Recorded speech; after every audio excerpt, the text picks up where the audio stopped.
ሰላም ጤና ይስጥልን የተወደዳችሁ አድማጮቻችንና ተመልካቾቻችን እንደምሰንብታችኋል።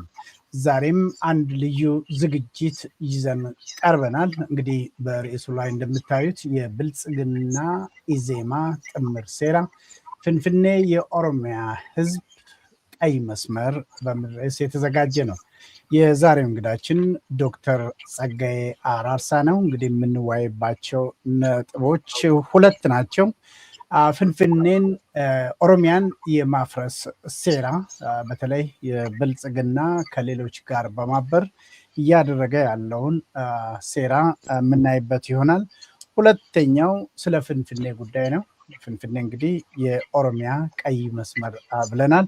በዚህም ጉዳይ ላይ ዶክተር ጸጋዬ አራርሳ የምለው ነገር ይኖራል ብዬ ገምታለሁኝ። ዶክተር ጸጋዬ አራርሳ አሁንም እንኳን ተመልሰን ተገናኘን። ጤና ይስጥልን።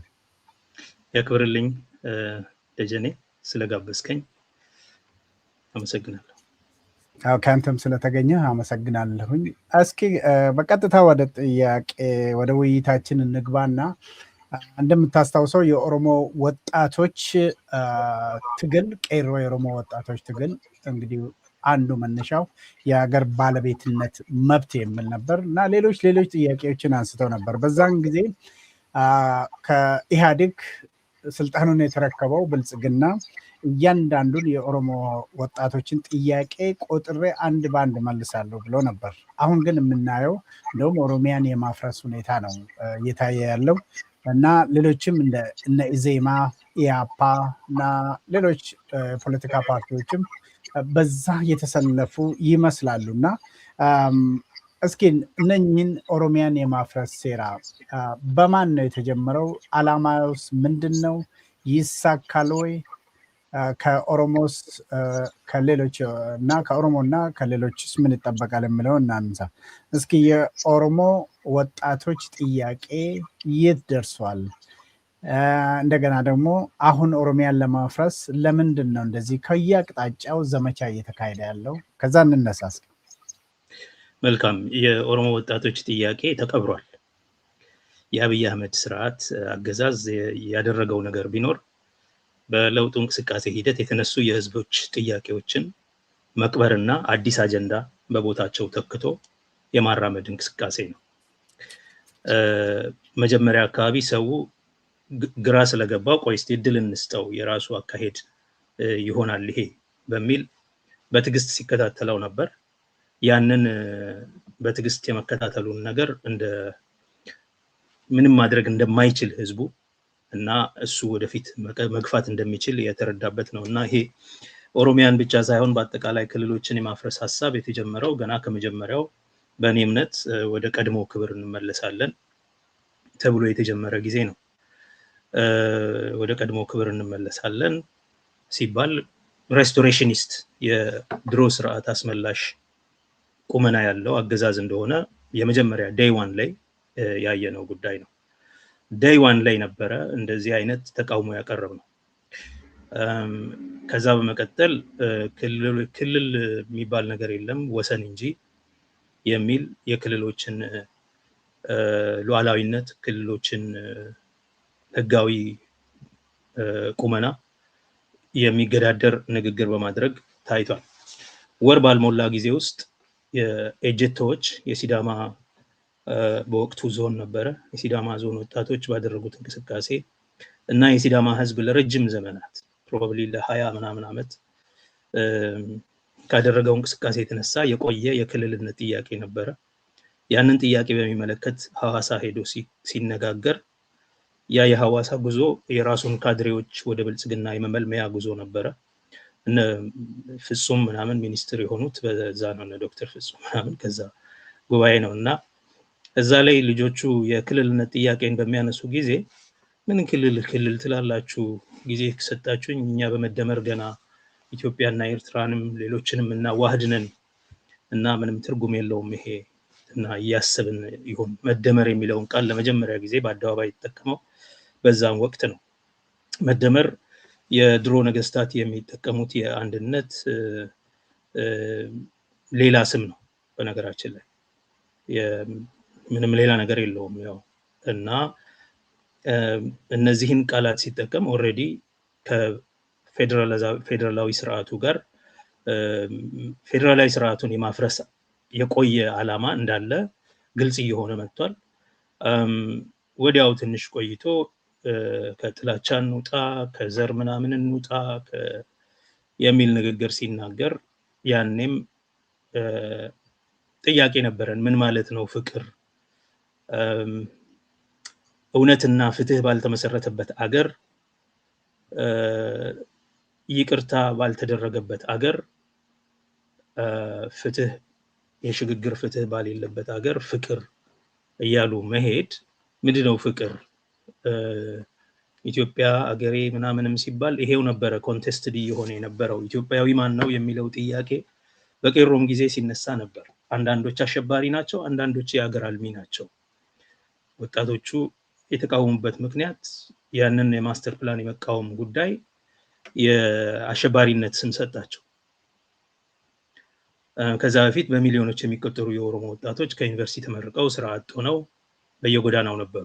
ኮብልስቶን መሸከም ትችላላችሁ እኮ ስራ ካጣችሁ ተብሎ በነጁነዲን ሲቀለድባቸው ነበር። እነዚህ ወጣቶች ናቸው ኢቭን ኦፒዲዮ ውስጥ ተቀላቅለው የነበሩት ሁሉ እንዴት ነው በአንድ ሀገር ውስጥ ሁለት ዜግነት የሚል ጥያቄ ይዘው ያነሱ የነበረው። ያ የሁለት ዜግነት ጉዳይ ያ ፍትሃዊ የሆነ የእድሎች የጥቅሞች እና የመብቶች ክፍፍል ፍትሃዊ የሆነ የእድሎች የመብቶች እና የጥቅሞች ክፍፍል በሌለበት አገር እንዲሁም የስልጣን for that matter opportunities rights and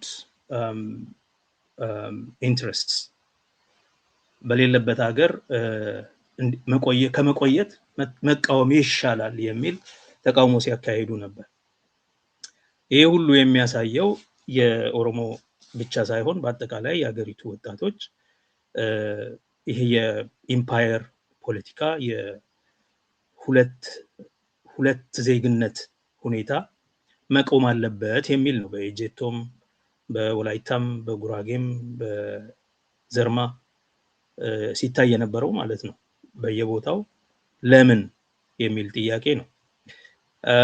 በድርጅቶቹ ውስጥም ራሱ ከህወሓት ጋር መላተም የተጀመረው ፓርትሊ በዚህ ምክንያት ነው። ለምንድን ነው እናንተ የበላይ ሌሎቻችን የበታች የምንሆነው? ለምንድን ነው ህወሓት ሁሉን ነገር የሚያደርገው የሚወስነው ፈላጭ ቆራጭ የሚሆነው የሚል የውስጥም ሽኩቻ የስልጣን ሽቅድምድምም የተጀመረው በተለይ ደግሞ ላቅ ያለ መሪ በኢህአዴግ ውስጥ ከጠፋ ጊዜ ጀምሮ መለስ ከሞተ ጀምሮ ማለት ነው በአጭር ቋንቋ እንዲህ ያለ እንቅስቃሴ የተጀመረው የሁለት ዜግነትን ጉዳይ ማስቀረት ነው። የእኩል ዜግነት መመስረት ጉዳይ ነው። እና አብይ አህመድ መጥቶ ይሄ ሁሉ እኮ ዝም ብሎ ነው ፍቅር ምናምን ሲል ምን ማለት ነው የሚለውን የቄሮ ጥያቄ ነበር። ሌሎቹ ግን ኦሮሞን የሚጠሉት የሚፈሩት የነበሩት በወቅቱም የቄሮ እንቅስቃሴ በሚደረግ ጊዜ እኮ ሁለት ትግል ነበር የምናደርገው። አንደኛው ከመንግስት ጋር መንግስታዊ ፖሊሲን መቃወም ነው። መንግስታዊ ፖሊሲ የኦሮሞን ህዝብ የሚያጠፋ ነው፣ የሚበትን ነው፣ ክልሉን የሚያፈርስ ነው ማስተር ፕላን የሚባለው ማለት ነው። ማስተር ፕላን ህዝቡን ይነቅላል፣ ባህሉን ያጠፋል፣ መድረሻ ቢስ ቤት የለሽ ያደርገዋል። ኦኬ ክልሉን ደግሞ ይከፍለዋል እና ከሚመጣው ኢኮኖሚያዊ ጥቅም ደግሞ ምንም ተጠቃሚ አያደርገውም። እንዲሁም ያደሩ የቆዩ ጥያቄዎች አሉ በኢህአዴግ ተርምስ ማለት ነው። በኦፒዲዮ ተርም በህገ መንግስቱ ውስጥ የተቀመጡ የልዩ ጥቅም ጥያቄዎች እነዚህ መስተካከል አለባቸው ስንል ፊንፊኔ ላይ ብዙ ብሶት እያለን እንደገና ደግሞ በፊንፊኔ ስም ፊንፊኔን በማስፋፋት ስም ሌላ ነገር ይዛችሁብን መጣችሁ፣ ይሄ ትክክል አይደለም እንላለን። ይሄ አንደኛው ነው፣ ፍሮንት ነው። ሌላኛው ግንባር እንዴት ፊንፊኔ የኦሮሞ ነች ስላላችሁ የሚሉ አሁን ከመንግስት ጋር ተንጠልጥለው ዛሬ የክልል ማፍረስ ስራን የሚሰሩቱ ቤተለሽ የኢትዮጵያ ፖለቲከኞች፣ የቤተለሽ ፖለቲካ አራማጆች ደግሞ እንዴት የደንቢ ዶሎ እና የጭናክሰን ወጣቶች ህፃናት ፊንፊኔ የኦሮሞ ነች ይላሉ?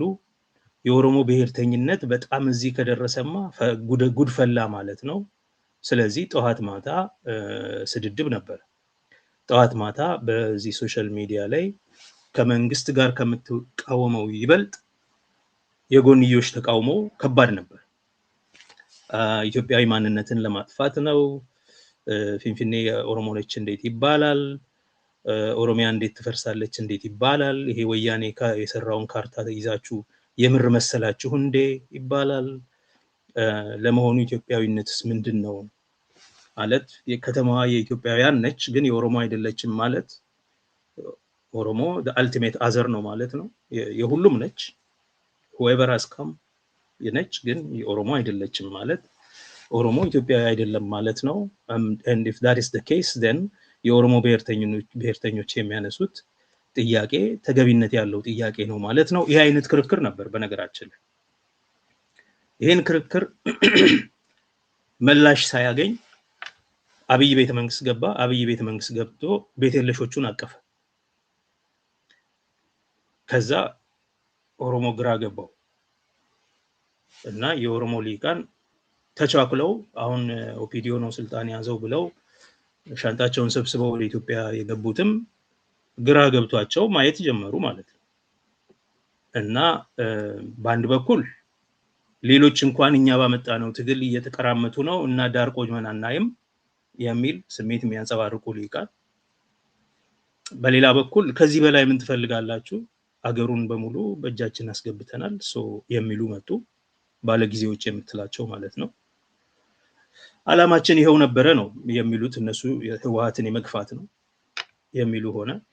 ከዛ ነገሮች እየከፉ ሲመጡ የኦሮሞ ሊቃን በአብዛኛው ኦሮሚያ ላይ ማተኮር ነው ያለብን፣ ኢትዮጵያን እንደፈለገ ያድርግ አብይ ፈንጭባት የሚል አይነት አካሄድ ጀመሩ ማለት ነው።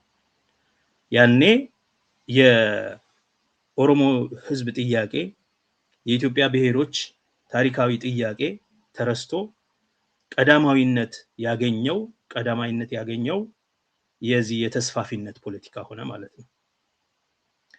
ክልሎችን የማፍረስ የብሔር ፖለቲካን የመቃወም የማንነት ፖለቲካን የመቃወም በቋንቋና በባህል በማንነት መኩራትን እንደ ዘረኝነት የመቁጠር ዘመናዊነት ጋር የማይሄድ አብሮ የማይሄድ ከ21ኛው ክፍለ ዘመን ጉዳዮች ጋር የማይስማማ ኋላ ቀር አስተሳሰብ እንደሆነ በአደባባይ መነገር ተጀመረ። ከዛ ቀጥሎ ወዲያውኑ በጣም ብዙ ህገወጥ ድርጅቶች ተመሰረቱ።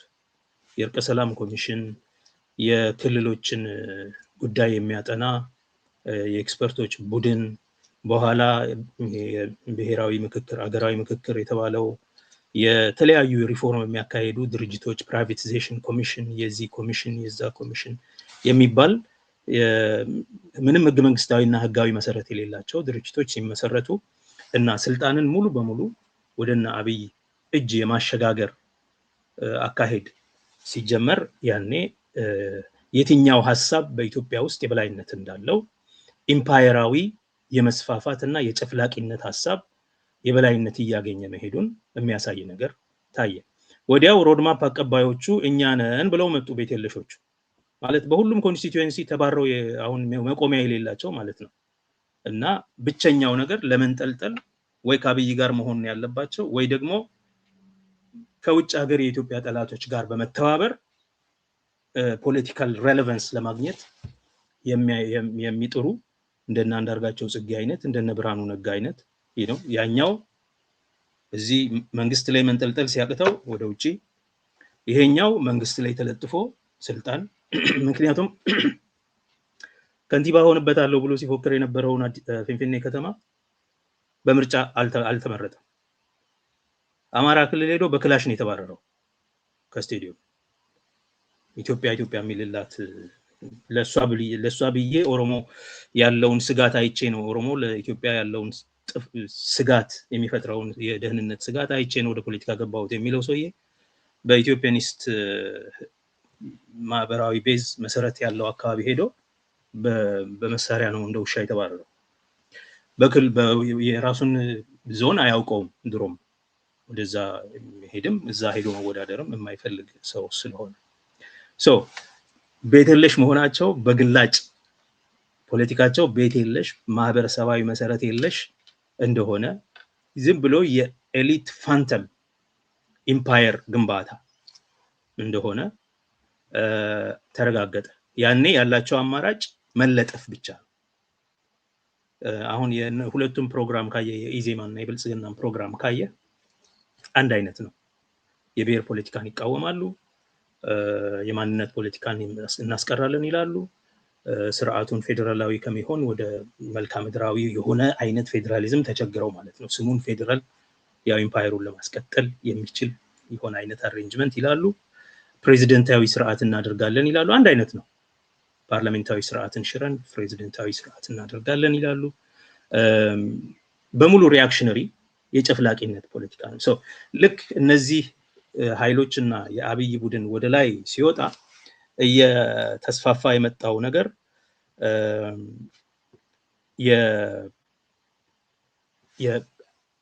ጊዜያዊ አሸናፊነት እንዲሰማቸው ሆነ። እነዚህ የአንድነት ኃይሎች በላቸው የቤት የለሽ ፖለቲካ አራማጆች እነሱ እንላቸው ይሻላል። በሙሉ ያሸነፉ መሰላቸው። ኢትዮጵያ ገነነች ተባለ፣ ብዙ ተዘመረ፣ ተዘፈነ። ስለ አብይም ስለ መሲህነቱም ስለ አዳኝነቱም አድርገው መናገር ጀመሩና ይሄ ክልሎችን የማፍረስ ጉዳይ ዛሬ በክለስተራይዜሽን ተብሎ የመጣው ማለት ነው የማፍረስ ጉዳይ በዋናነት የብሔር ጥያቄዎች ተብሎ በታሪክ የቆየውን ጥያቄ ለማዳፈን ይመጣል። በዋናነት በቀዳሚነት ማለት ነው። ጸጋዬ እሱን ካነሳ ዘንዳ አሁን በኢዜማም ይሁን በኢያፓም በአጠቃላይ በቀኝ አክራሪ አሮጌ ስርዓት ናፋቂዎች የምነሳው ኦሮሚያን ማፍረስ ነው። ኦሮሚያን ማፍረስ ፍንፍኔ የኦሮሚያ አይደለችም የሚሉ ነገሮች ናቸው። እንዲህ የልብ ልብ እንዲሰማቸው በተለይ ደግሞ በመንግስት ስልጣን ይዘው እንደዚህ አይነት እንዲናገሩ የልብ ልብ እንዲሰማቸው ያደረጋቸው ምንድን ነው? ያው የቤት የለሽ ፖለቲካ አራማጆች ቤተ መንግስት መግባታቸው ነው። በመሳሪያ ኃይል በሐሳብ ያላሸነፉትን ጥያቄ የብሔሮች ጥያቄ ማለት ነው የክልሎች መብት በሐሳብ ማሸነፍ ሲያቅታቸው በጉልበት የማሸነፉ እድል በጉልበት የመጨቆኑ የመጨፍለቁ እድል አገኙ ማለት ነው። ያንን እድል ደግሞ ያገኙት አብይ አህመድ ቤተ መንግስት ስላለ ነው። አብይ አህመድ እና እነሱ ያላቸው ፕሮግራም አንድ ነው። አብይ አህመድ ፖለቲካው ከ2005 ጀምሮ ከቅንጅት ፖለቲካ የተቀዳ ነው። ከ2005 እስከ 2017 ድረስ ሲዘጋጅበት የኖረው ነገር ያንን የቅንጅት የ2005ቱን ፕሮጀክት በስራ ላይ ማዋል ነው። ከነሱ ተውሶ ነው ሲንቀሳቀስ የነበረው። ያንን ነው ሲያጠና የነበረው። ቀደም ብሎ ሲናገር ነበር ስለ ቋንቋዎች።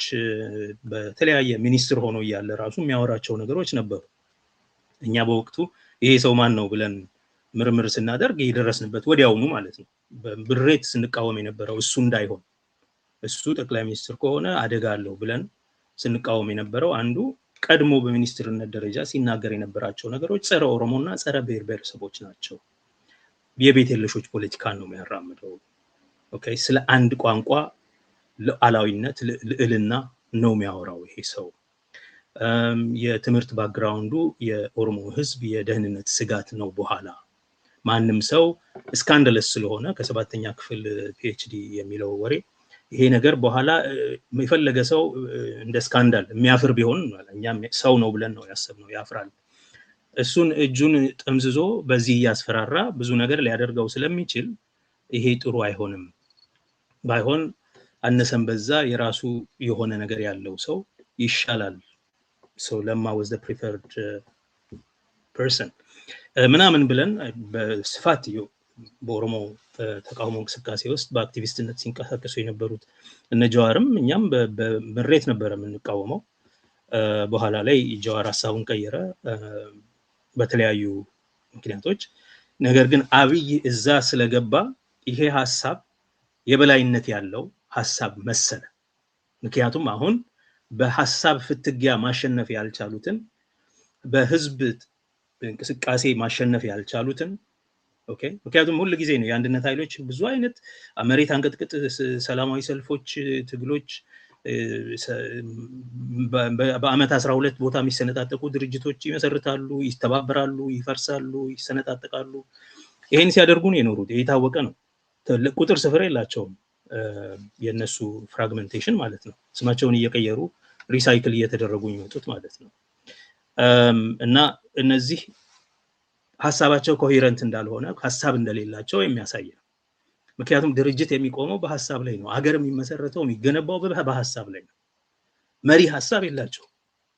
ስለዚህ በሐሳብ ያላሸነፉትን የብሔሮች ትግል ጥያቄ በመሳሪያ ለማሸነፍ ቤተ መንግስት ገቡ ማለት ነው። ቤተ መንግስት ላይ ተለጠፉ። ቤተ መንግስቱ ከዚህ በላይ አያውቅም። ከመሃይምነትም የተነሳ ሊሆን ይችላል። ይሄ ሜጋሎሜኒያም ሊሆን ይችላል። ከናርሲሲዝም ከሜሳያኒክ የሆነ የኢትዮጵያ የፖለቲካ ትራዲሽን ውስጥ ከመወለድ መሲሃዊ የሆነ አገር የማዳን ኃላፊነት እግዚአብሔራዊነት የተጠናወተው የኢትዮጵያ ፖለቲካ አለ። ሁሉ ጊዜ ኢሳያስን የትንቢት እየጠቀሱ አታፍሪም የጠሉሽ የተቃወሙሽ ሁሉ በእግሮችሽ ስር ይወድቃሉ ምናምን የሚል መፈክር በየታክሲው ላይ ማየት ከጀመርን አይ ቲንክ 30 ዓመት ሆኗል። ይሄ እግዚአብሔርን የፖለቲካቸው አካል የማድረግ እንቅስቃሴ ማለት ነው።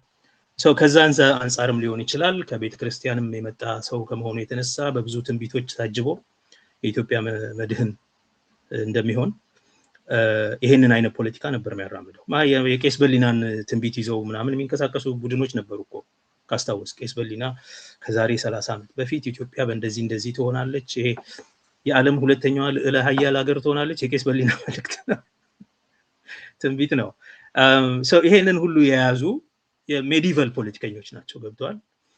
አብይ ይዞ የገባው ማለት ነው። እነሱ ይሄን ያውቃሉ፣ ግን ተጠግተው ማለት በሃይማኖት ከሆነ የታወቀ ነው የነሱ አካሄድና የሱ የተለያየ ነው። the quintessential heretic ነው እሱ መናፍቅ መባል የነበረበት። ግን እዚህ ላይ ዶክተር ጸጋዬ እዚህ ላይ አሁን በተለይ የትግራይ ጦርነት ሲካሄድ የሰሜኑ ይለቅ እንጂ ሌላው ገለባ ነው፣ የሰሜኑ ይለቅ እንጂ ለማዳጋስካሩ ስደተኛ በቂ እኔ ራሴ በቂ ነኝ የሚሉ ሰዎች ስልጣን ይዘው ስልጣን መያዝም ብቻ ሳይሆን እንደገናም ደግሞ ሚዲያ ላይ ወጥተው ኦሮሚያን ዛሬውኑ ካላፈረስ ስሉ ይሰማል።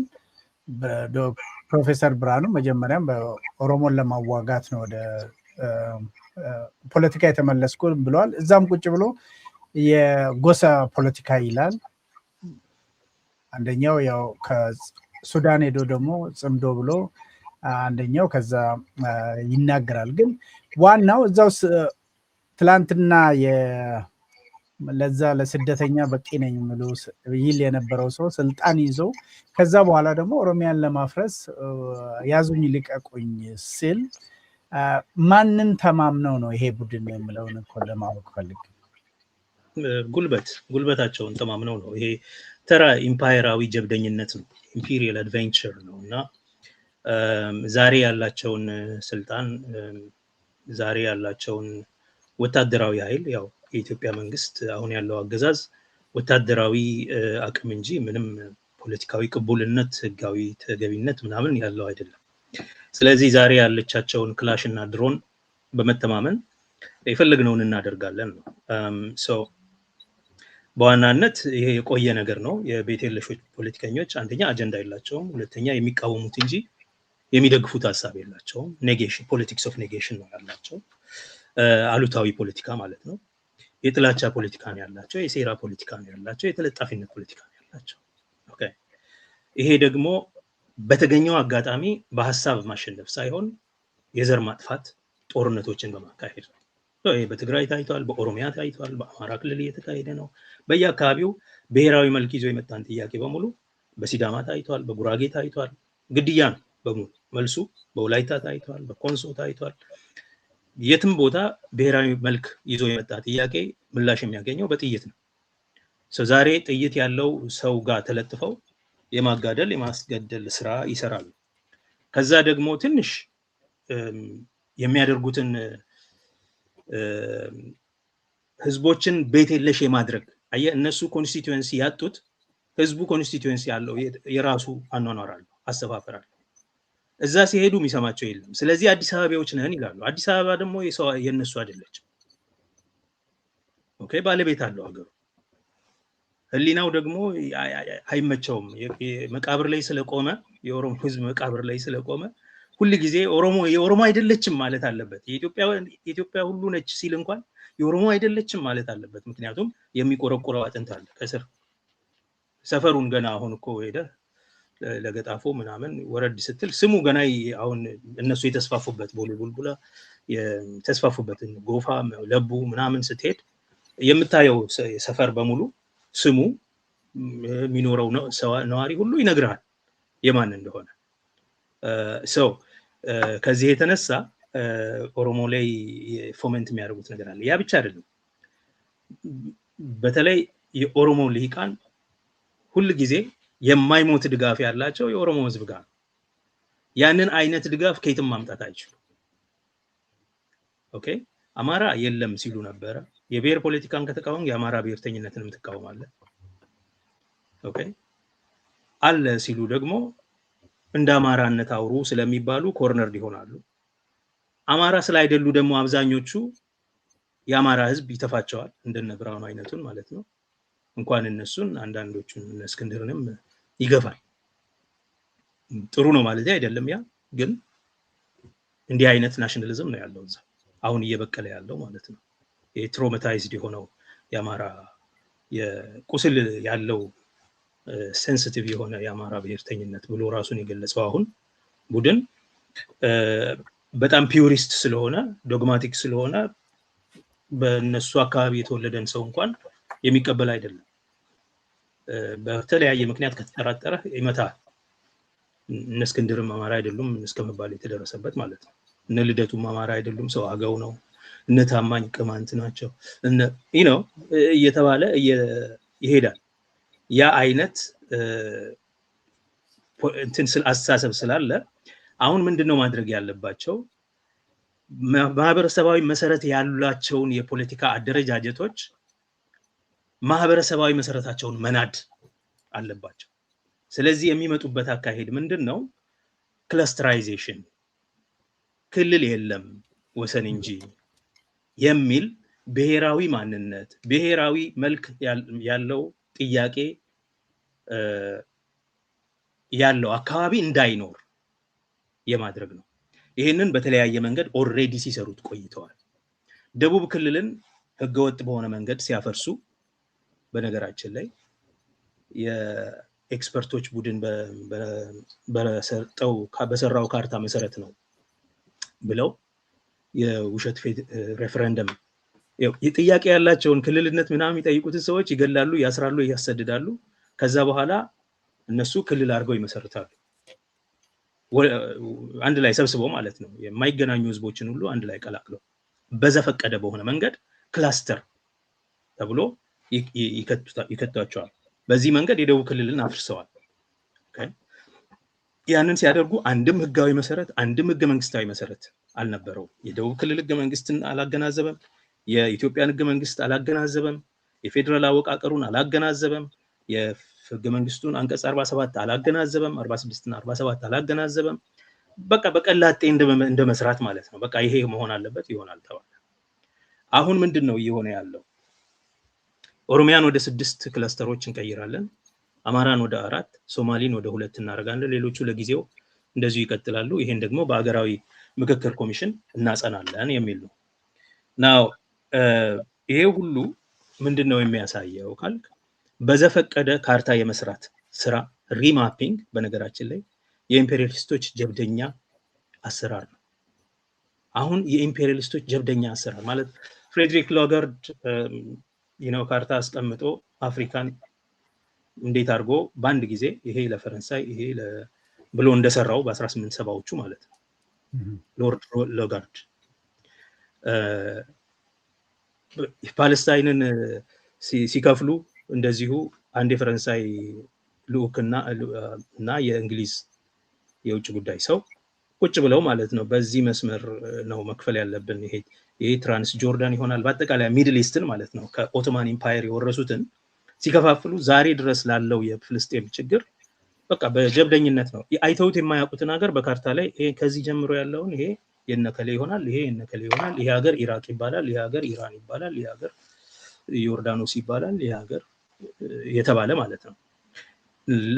ሶ ያ የኢምፓየራዊ ጀብደኝነት አሰራር አሁን ኢትዮጵያ ውስጥ በክለስተራይዜሽን ስም መጥቷል። ካርታን የመከለስ ስራ ማለት ካርታን የመከለስ አገራትን በዘፈቀደ የማፍረስ አዳዲስ ደግሞ ምቹ የሆኑ ለአገዛዝ ምቹ የሆኑ አገራትን የመፈብረክ ስራ። ሶ የህዝቦችን ጥያቄ ትተዋለህ፣ አዲስ ክልሎችን የነበሩ ክልሎችን ታፈርሳለህ፣ አዲስ ክልሎችን ትፈጥራለህ፣ ጥያቄ በሌለበት ቦታ ማለት ነው። አብረን እንሁን ብሎ አንድም የማያቀን ህዝብ አሁን ደቡብ ምዕራብ የሚባለው አካባቢ ማለት ነው አንድ ላይ ፈብርከህ ትፈጥራለህ። እና ይሄ አካሄድ ፍጹም የጨፍላቂነት፣ የጀብደኝነት፣ የተስፋፊነት አካሄድ ነው። ኢምፓየር የለም ዛሬ ለሚሉ ደርሶ አዋቂ መሳይ መሃይማን ይሄ በቂ መልስ ይመስለኛል።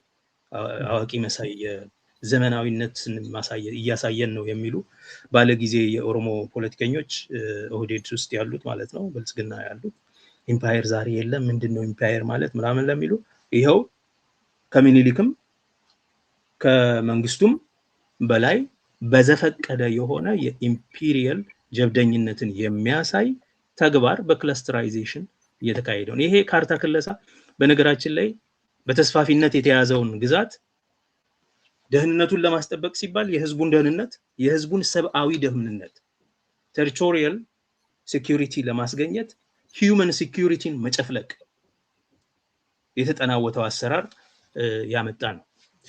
ለምንድን ነው ይሄንን የምንለው? ደርግ ለምሳሌ ወታደራዊ ሶሻሊስታዊ ወታደራዊ ህብረተሰባዊ ኢምፓየር ነው። ኦኬ ዓላማው የታወቀ ነው። ኢትዮጵያ ትቅደም ብሎ ነው የሚሄደው። ነገር ግን የብሔር ጥያቄ ሲሪየስ ጥያቄ እንደሆነ በተጨባጭ መሬት ላይ ያለው ሁኔታ እንደሆነ ተረድቷል። ታሪካዊ ቁሳካላዊነት ከሚለው አካሄዱ የተነሳ ማለት ነው። ሂስቶሪካል ማቴሪያሊዝም ይሄ ኢምፓየር ሂስትሪ ያለው በመሬት ላይ ደግሞ ተጨባጭ ሁነት ነው። ስለዚህ እስቲ ይሄ ሪዮቱ ራሱ የግድ ይለዋል። ሂስቶሪካል ማቴሪያሊዝም ብለህ ስትነሳ ታሪክን ታገናዝባለህ፣ የታሪክ ሂደትን ታገናዝባለህ፣ በተጨባጭ መሬት ላይ ያለውን ሁኔታ ታያለህ። ስለዚህ አገሪቱን ካርታዋን እንደገና ለመሳል ጥረት አድርገዋል። እነሱ ብዙ ዓመት የፈጀ የህገ መንግስት የማዘጋጀት ሂደት ሲያደርጉ መጀመሪያ ያደረጉት በዘፈቀደና በጀብደኝነት አይደለም፣ ወታደራዊ ናቸው። ስቴት ኦርቶዶክሲ ያላቸው ሶሻሊዝም የሚባል ህብረተሰባዊነት። ኦኬ እንደነዚህ አይነቶቹ ሁለቱንም ነገሮች አላቸው። ወታደራዊ መንግስት ናቸው፣ አቅም አላቸው፣ አይዲዮሎጂ አላቸው፣ ዶግማቲክ የሆነ ስቴት ዶግማቲዝም አላቸው። ሄደው እንደፈለጉ ሊሸነሽኑት ይችሉ ነበር። they didn't። ምክንያቱም ታሪካዊ ቁሳካላዊነት የሚለው አሰራር መሬት ላይ ያለውን ተጨባጭ ሁኔታ ከግንዛቤ ከተተ መሆን ስላለበት ምንድነው ያደረጉት? ትልቅ ኢንስቲትዩት ፈጠሩ፣ የብሔረሰቦች ጥናት ኢንስቲትዩት የሚባል። እሱ ውስጥ ያ ብሔረሰቦች ጥናት ኢንስቲትዩት በህግ ነው የተቋቋመው። የሚሊተሪው አገዛዝ ህግ ምን ያህል ትርጉም አለው ምናምን ልትል ትችላለህ፣ ግን የሚሊተሪ አገዛዝ ህግ ነው መሬት ላራሹን ያጸደቀው። መሬት ላራሹን ተቀብለህ የብሔረሰቦች ጥናት ኢንስቲትዩትን አልቀበልም ማለት አትችልም። የመሬት ጥያቄን ተቀብለህ የብሔረሰቦች ጥያቄን አልቀበልም እንደማለት ነው። ስለዚህ ደርግ ምንድን ነው ያደረገው? የብሔረሰቦች ጥናት ኢንስቲትዩት በህግ አቋቁሞ ባለሙያዎችን ከየዘርፉ ኢትዮጵያ ካላት ምሁራን በሙሉ አንዳንዶችን ምስራቅ አውሮፓ ልኮ አስተምሮ አብቅቶ ጭምር ነው ያሳተፈው። ጂኦግራፈሮች፣ ካርቶግራፈሮች አሉ፣ ሊንግዊስቶች፣ ፊሎሎጂስቶች አሉ፣ ኤትኖሎጂስቶች፣ ኢትኖሚውዚኮሎጂስቶች እንኳን አሉበት። ሩማኒያ ሙዚቃ አጥንተው የመጡ ምናምን ሰዎች፣ ሃንገሪ ቡዳፔስት፣ አንትሮፖሎጂስቶች አሉበት፣ የስነ ልቡና ሳይንስ ተመራማሪዎች ሳይኮሎጂስቶች አሉበት አሉ። አሁንም አዲስ አበባ ዩኒቨርሲቲ እስካሁን ድረስ ያስተምሩ የነበሩ አንዳንዶቹ ሞቱ መሰለኝ። ሶሻል ሳይኮሎጂስት ነን የሚሉ ካርቶግራፈሮች እንዳልኩ አሉ። የህግ ሰዎች አሉ፣ እነ ዶክተር ፋሲል ናሆም ነበሩ። ሂስቶሪያንስ አሉ፣ እነ ላጲሶ ገደሌቦም፣ ሌሎችም ፎር ዛት ማተር እነ ፕሮፌሰር ታደሰ ታምራት ሁሉ የተሳተፉበት ይመስለኛል። ኢኮኖሚስቶች ኦፍ ኮርስ በተለይ አግሮ ኢኮኖሚስቶች አሉበት፣ ኢንጂነሮች አሉበት፣ በተለይ የውሃ ኢንጂነሮች፣ ኢሪጌሽን ኢንጂነሮች እና የመሳሰሉት እና ኦፍ ኮርስ ፖለቲካል ሳይንስ የተማሩ ሰዎችም አሉበት። ናው እነዚህ ስንት ዓመት ነው የፈጀባቸው? ከ1972 እስከ 1980 በሀበሻ ማለት ነው። 8 ዓመት የፈጀ ጥናት አድርገው ረቂቁን ሲያቀርቡት ሞር ኦር ለስ አሁን ያለውን የብሔር ክልሎችን የሚመሰርት ካርታ ነበር ያዘጋጁት። በመጨረሻ ያንን አልቀበልም ያለው ማን ነው? መንግስቱ ራሱ ነው። መንግስቱ ምንድነው ያደረገው? በኤርትራ ያለውን በትግራይ አካባቢ ያለውን የኤርትራ ራስ ገዝ፣ የትግራይ ራስ ገዝ፣ አሰብ ራስ ገዝ፣ በሶማሊያ አካባቢ ኦጋዴን ራስ ገዝ፣ ድሬዳዋ ራስ ገዝ ምናምን ብሎ 5 ያህል ራስ ገዞች እሳት ያለበትን አካባቢ ትንሽ ኦቶኖሚ ሰጥቻለሁ ለማለት፣ ሌሎቹን ግን ኖ አይፈቀድም ብሎ ጥናቱን ሼልፍ አድርጎ ያው ኢምፓየራዊ ካርታ ክለሳን አካሄደ ማለት ነው። 24 አስተዳደር አካባቢዎች እና 5 ራስ ገዝ አካባቢዎች በሚል ያኔ ነው ምዕራብ ሸዋ፣ ምስራቅ ሸዋ፣ ሰሜን ሸዋ ምናምን የሚለው ነገር የተወለደው። ምስራቅ ጎጃም፣ ምዕራብ ጎጃም ምናምን የሚለው ማለት ነው። ሰሜን ጎንደር፣ ደቡብ ጎንደር እነዚህ የተፈጠሩት በዛ የካርታ ክለሳ ሁኔታ ነው። ወታደራዊው ኢምፓየራዊ ስርዓት እንኳን ከጀብደኝነት ከኢምፔሪያሊስታዊ ጀብደኝነት ከአትሊስት ከቀኝ ኢምፔሪያሊስት ጀብደኝነት ራሱን ቆጥቦ ቢያንስ በዘፈቀደ እንዳይሆን መሬት ላይ ያለውን ተጨባጭ ሁኔታ ይዞ ለማካለል የሞከረ ነበር። ይሄኛው ቡድን ከሁላቸውም በላይ ጨፍላቂ መሆኑን የምታየው they didn't even care, ባለሙያም አልጠሩም፣ ምንም አላደረጉም። በቃ እንደዚህ ነው መሆን ያለበት። ብዙ ሙከራዎች ነበሩ እኮ ይሄ አሁን እና ኢዜማ ሰሜናዊ 5 ክልል ይኖራል እና ሰሜን፣ ደቡብ፣ ምዕራብ እና ማዕከል የሚባል ምስራቅ 5 ክልል ይኖራል። በዚህ መንገድ ነው መሄድ ያለብንም ሲሉ ነበር እኮ። ይሄን ያህል አርቢትራሪ ናቸው። ፕሮፌሰር በየነ ጴጥሮስ ነፍሳቸውን ይማርና ደቡብ የሚባል ክልል አናቅም አቅጣጫ እንጂ ብለዋል። and that remains to be true no matter how he ended up in the end. ትክክል ነው። አቅጣጫ ነው፣ በአቅጣጫ እንመሰርታለን ሲሉ ነበር የኢዜማዎች ካርታ ነበር። ካርታ ወጥቶ ያሳዩን ነበር። ይሄ የካርታ ክለሳ በፋኖዎችም ይታያል። ኦሮሚያ የሌለበት እስከ ሶማሌ ክልል ድረስ አማራ የሚባል ብቻ ያለበት እና የሆነ ዳር ላይ አፋር ምናምን ያለበት ይታያል። የአብይ አህመድ አገዛዝ ከመቼውም ጊዜ በላይ ከየትኛውም የኢምፓየሩ አገዛዞች የበለጠ ጨፍላቂነት የተናወተው ጸረ ህዝብ መሆኑን የምታየው ደግሞ በማንነት ላይ ያተኮረ ሉዓላዊነትን የሚያነሳ ራስ ገዝነትን የሚያነሳ የራስን ዕድል በራስ የመወሰን መብትን የሚያነሳ ቡድንን ለመስበር የኃይል ተጠየቅ ነው የሚጠቀመው። the logic of elimination የማጥፋት።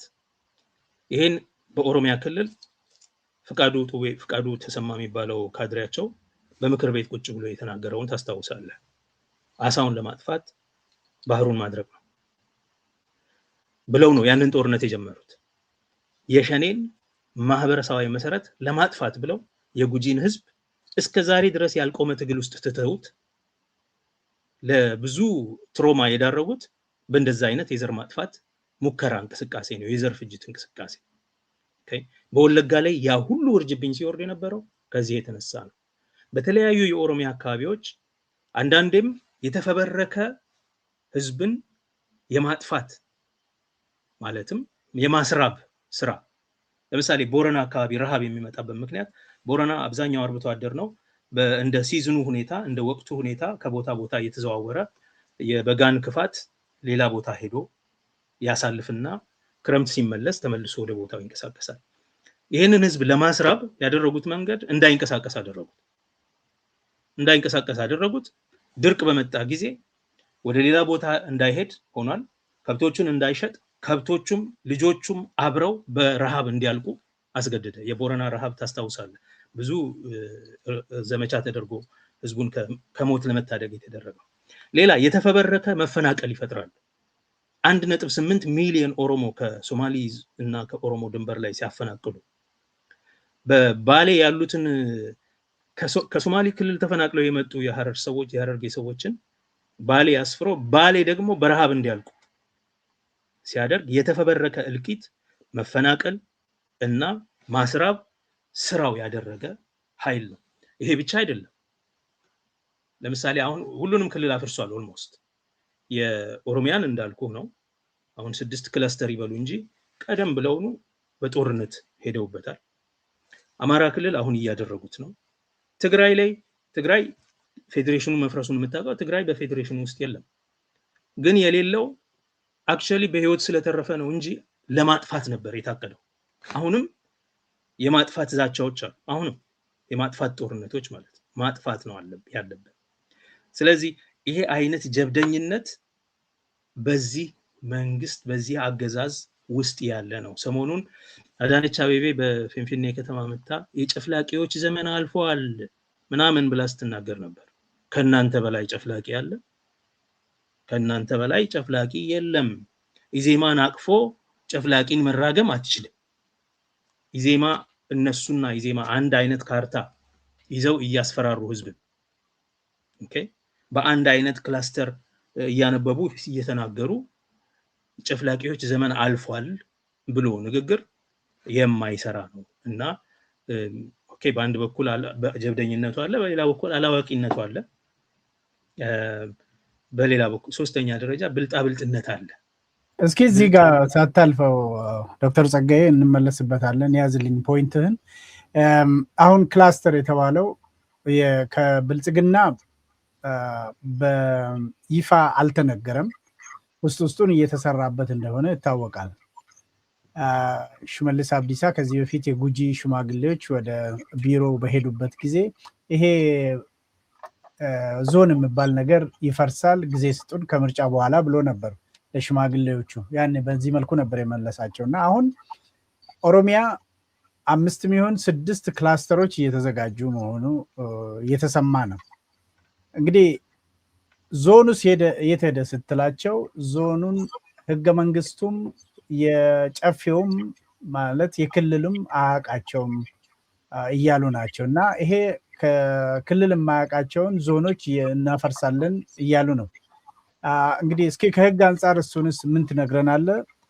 ክላስተሮቹስ ከህግ አንጻር እንዴት ይታያሉ? ያንን ህጋዊ ስላልሆነ እያፈረስን እያሉ ሌላ ደግሞ ስመሰርቱ ሲያስ ህጋዊ ነው ወይስ ህገወጥ ነው የምለውን እንደገና ደግሞ ኦሮሚያን በክላስተር መከፋፈል ምንድን ነው የመጨረሻ ህልማቸው? ሁለቱም ኢዜማን በል ብልጽግና፣ በአጠቃላይ ቀኝ አክራሪ ፖለቲከኞች ወይ ደግሞ የፖለቲካ ፓርቲዎች። መልካም። የጉጂ ዞን እንደምታውቀው ብዙ ጊዜ የተፈወዘ ነው። ምስራቅ ጉጂ፣ ምዕራብ ጉጂ ከመባሉ በፊት አንዳንዱን ከተሞችን ይሄ የቦረና ነው ይሄ የጉጂ ነው እያሉ በዘፈቀደ የተለያየ እንቅስቃሴ ሲያደርጉ ስለነበረ የጉጂ ዞን በቀጠለ ተቃውሞ ውስጥ አለ እስካሁን ድረስ። የለገደምቢን ጥፋት ከመቃወም ጊዜ ጀምሮ ማለት ነው። ለገደምቢ ከሚወጣው ኤሚሽን የተነሳ ህዝቦች ሲሞቱ በሚድሮክ ኤሚሽን ህፃናት አካለ ጎዶሎ ሆነው ሲቀሩ፣ ከብቶች አካለ ጎዶሎ ሆነው ሲቀሩ፣ ወፎች ሲያልቁ፣ ኦኬ አካባቢው በሙሉ ሲበከል ያኔም ተቃውሞ ነበር። ከዛ የተለያየ ጊዜ ደግሞ ይሄ እናንተ አይደለም ይሄ ቦረና ነው ያኛው የንትን ነው እያሉ አሁን ደግሞ መጨረሻ ምስራቅ ምዕራብ የሚል በማድረግ ያንን ህዝብ ኮንስታንትሊ በችግር ውስጥ እንዲቆይ ኮንስታንትሊ በትግል እንቅስቃሴ ውስጥ እንዲቆይ በመከራ ውስጥ እንዲቆይ እያዳረጉት እንደሆነ ይታወቃል። በወቅቱ የጉጂ ዞን እንዲህ አይነት ጥያቄ ሲያነሳ ያው የጉጂ ማንነት እና የአካባቢው የራሱ መሆኑን ለማሳየት የሚያደርገውን እንቅስቃሴ እነ ሽመልስ የዞን እኮ የሚፈርስ ነገር ነው ትርጉም የለውም የሚል ስሜት ሰጥተው መልሰዋቸዋል። ነገር ግን አሁን ደግሞ ጭራሽ ዞን ህጋዊ መሰረት የለውም፣ ህገ መንግስታዊ መሰረት የለውም የሚል ነገር ጀምረዋል። አንተም እንዳልከው ዞን ህገ መንግስታዊ መሰረት እውነት ለመናገር በህገ መንግስቱ በኢትዮጵያ ህገ መንግስት ውስጥ ህገ መንግስቱ አይጠቅስም። ያሉት የመንግስት የስልጣን እርከኖች የፌደራል መንግስት አለ፣ የክልል መንግስታት አሉ፣ የወረዳ ተወካዮች የሚል አለው። ህገ መንግስቱ ውስጥ ያሉት እነዚህ 3 እርከኖች ናቸው። የፌደራል ህገ መንግስቱ፣ የክልል ህገ መንግስታት የክልል መንግስትን እውቅና ይሰጣል፣ የወረዳ መንግስትን እውቅና ይሰጣል። በኋላ ደግሞ በአዋጅ የቀበሌ መንግስትንም በአባዱላ ጊዜ ማለት ነው የቀበሌ መንግስትንም፣ ለዛ ነው የቀበሌው ምርጫ ነበረ ካስታወስክ በሁሉም ክልል የቀበሌዎች ድረስ። ይሄ በኢህአዴግ ዘመን እንደ ህግ ተደርጎ በአዋጅ ነው፣ በአዋጅ የቀበሌ ምርጫዎች እንዲካሄዱ የቀበሌ መንግስት እንዲኖር፣ ምክንያቱም በመልካም አስተዳደር ስም ስልጣንን ላለማማከል ዲሴንትራላይዝ ለማድረግ እና ለህዝብ አቅርቦት እንዲኖረው ቅርበት እንዲኖረው አስተዳደሩ በሚል የተወሰነ እርምጃ ነበር። ክልሎች ውስጥ ህጋዊ የሆኑ አዋጆች አሉ። አይደለም ዞንን እስከ ወረዳ ድረስ የሚሄድ። የደቡብ ክልል በህገ መንግስት ነው ዞኖችን የሚያውቀው የነበረው። የደቡብ ክልል ህገ መንግስት ካየኸው በህገ መንግስት ደረጃ ዞኖች አሉት። ዞኖች፣ ልዩ ወረዳዎች እና ያው ልዩ ወረዳ ማለት የዞን ኢኩቫለንት ወረዳ ማለት ነው። እነዚህ በደቡብ ህገ መንግስት ውስጥ ያሉ ናቸው። እንደ እውነቱ ለመናገር የፌደራል ህገ መንግስት በክልሎች ውስጥ ስላለው አወቃቀር ማውራትም አይችልም። የፌደራል ህገ መንግስቱ ማውራት የሚችለው በክልሎች እና በፌደራል መንግስት መካከል ስላለ ስልጣን ነው። በክልልና በሎካል በአካባቢያዊ አስተዳደሮች መካከል ያለው ጉዳይ የክልሎች ጉዳይ ነው። ካውንቲዝ፣ ዲስትሪክትስ፣ ኤጁኬሽን ዲስትሪክትስ የሚባሉት ነገሮች በክልሎቹ ሉዓላዊነት ስር ያሉ ነገሮች ናቸው። የፌደራል ህገ መንግስቱ ምንም ባይልም የክልል ህገ መንግስታት ስለ ዞኖች ካወሩ ህጋዊ ነው። ቢያንስ የደቡብ ክልል ስለ ዞኖች ያወራል። ቢያንስ እነዚህ የዳር ሀገር ክልሎች ቤኒሻንጉል፣ ጋምቤላ ስለ ዞኖች ያወራሉ።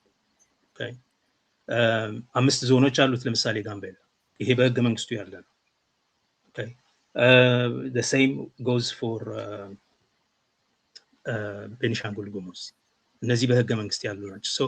በህገ መንግስት የለም የሚለው ትንሽ ብልጣብልጥነት የተሞላው ክህደት ነው። የትግራይ ህገ መንግስት ስለ ዞን ያወራል። ምዕራብ ዞን፣ ማዕከላዊ ዞን፣ ደቡብ ዞን የሚል አለው። ይሄ በክልል ህገ መንግስት ውስጥ አለ። በክልል ህገ መንግስት ውስጥ ያ ብቻ አይደለም። የኢትዮጵያ መንግስት ለ30 ዓመታት በጀት እየመደበ ዞን በጀት እየመደበ ሲያንቀሳቅስ ነበር ለዞን አስተዳደር። የዞን እርከን የሹመት ደረጃ ነበር። በኦሮሚያ ለምሳሌ የጨፌው ቋሚ ስላይደለ በአመት 2 ጊዜ የሚሰበሰብ ፉል ታይም ስራ የሌለው የማይከፈላቸው አባላት ያሉበት ናቸው። የኦሮሚያ ጨፌ ውስጥ ጨፌ ስራ እንዲሰራ ግን በየቀኑ እንዲሰራ የሚያደርገው የጨፌው ቋሚ ኮሚቴዎች ናቸው። የጨፌው ቋሚ ኮሚቴዎች የሚመሩት በዞን አስተዳዳሪዎች ነው። በካቢኔዎች እና በዞን አስተዳዳሪዎች ናቸው። ካቢኔ አባላት አብዛኞቹ የጨፌ ቋሚ ኮሚቴ አባላት ናቸው እና ደግሞ የዞኖቹ አስተዳዳሪዎች ናቸው። በወቅቱ የነበሩት 11 በኋላ ወደ 17 ወደ 20 ምናምን ሲያድጉ እነዚህ ሰዎች ነበሩ የቋሚ ኮሚቴ አባል ሆነው። አብዛኞቹ የቋሚ ኮሚቴዎቹ የክልሉ የቋሚ ኮሚቴዎች የማህበራዊ የምናምን እነዚህ የጤና የሚለውን ሁሉ የሚመሩት እነዚህ የዞን አስተዳዳሪዎች ናቸው። ፔሮላቸው በዞን አስተዳዳሪነታቸው ነው እንጂ በጨፌ ቋሚ ኮሚቴነታቸው አይደለም። ደሞዛቸው ይሄ ሁሉ ሲሆን የኦሮሚያ ክልል ህጋዊነቱን አውቆ ስልጣን ሰይሞ ገንዘብ ከፍሎ በጀት መድቦ ሲያንቀሳቀስ የነበረ ነው እና ይሄ ለ30 ዓመት የተደረገ እንቅስቃሴ ዛሬውኑ በድንገት ከ30 ዓመት በኋላ ህገወጥ ሊሆን አይችልም። በክልል ደረጃ ልክ ነው።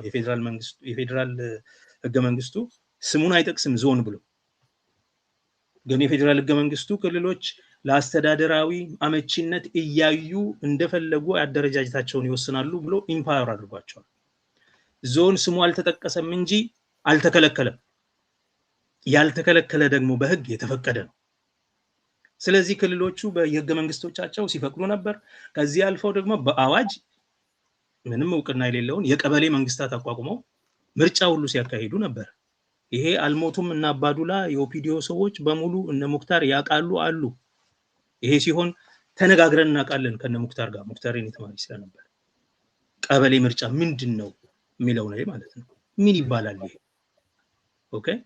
እና አሁን ብልጣ ብልጥ ሊሆኑ ሲሉ ይኸውልህ የሽመልስ በተለይ ሽመልስ ቁማር ነው የሚያምነው። I know him very closely በግል በቅርበት ነው የማውቀው። ተማሪ ነበር። አንዳንድ ጊዜ ሰዎች እኔ በትህትናውን ለማሳየት ነው ካፖርት ይዞ ወደ ወዲህ ነበረ። ዳስተር እንትኔን የዋይት ቦርድ ማጥፊያዬን ምናምን ይዞ ከኔ ስርስር ይሄድ ነበረ። ውሃ ሃይላንድ ይዞ ምናምን ስሙን ቀይረው ጃኬት ተሸካሚ ነው ካፖርት ተሸካሚ ምናምን ብለው ይሰዱታል። ኖ we were close እንደ ተማሪ። ይሄንን ዶክተር ዳኛቸው መስክሯል። እንደዚህ ነው አመሉ። ልጁ ትሁት ነው ከስልጣን ሰዎች ጋር። ግን ሁሉ ጊዜ ኢቭን በተማሪነቱ የሚያሳይ ነገር ቁማር ነው። ሁሉ ነገር ቁማር ነው ለሱ። እንዲህ አድርገህ እንዲህችን ታገኛለህ። ስለዚህ በማንኛውም ቦታ ምንም አይነት የምግባር መልህቅ የለውም። ሞራል አንከር የሚባለው ማለት ነው። ፖለቲክስ ውስጥ ብዙ ጊዜ እዚህ ፈረንጆቹ ሞራል ኮምፓስ እና ሞራል አንከር ይላሉ። በብልጽግና በኦፒዲዮ በአጠቃላይ ከስረ መሰረቱ ጀምሮ ያለው ችግር ምንም አይነት የምግባር መልህቅ የምግባር አቅጣጫ ጠቋሚ ሞራል ኮምፓስ የለውም። ስለዚህ የማጭበርበር ነገር ነው። ዛሬ በድንገት ይመጣና ህገ መንግስታዊ መሰረት እኮ የለውም ህገ ወጥ ነው ምናምን ይላል። ስለ ህገ ወጥነት ካወራን ክለስተራይዜሽን ምኑ ነው ህጋዊ? ታዲያ ክለስተርን ህገ መንግስቱ እውቅና ይሰጠዋል? የደቡብ ክልልን እንደፈለጉ በጀብደኝነት እና በዘፈቀደ ሲያፈራርሱ የሌለ ክልል ሲፈበርኩ ያሉትን ሲገሉና እንትን ምን ህጋዊነት ነበራቸው? ምን ስለ ህግ ማውራት ይችላል ይሄ መንግስት? ይሄ አገዛዝ የት ጋ ነው ስለ ህግ ማውራት የሚችለው? ሁሉን ነገር በሰራዊት አይደለም እንደ የሚሰራው? የአገራዊ ምክክር ኮሚሽን ይመክርበትና ይወስናል ህገ መንግስትን ማሻሻልን የሚመለከት ነገር ሲልህ በምን ህገ መንግስታዊ መሰረት ነው ይሄንን ሲያቋቁም? ስለዚህ ክለስተርም ይሄ ክልሎችን የመፈወዝ ስራ በአጠቃላይ የብሔር ጥያቄን የማድፋፋትና የመቅበር በአጠቃላይ የብሔር ጥያቄን የሚያቀነቅኑ ፖለቲከኞችን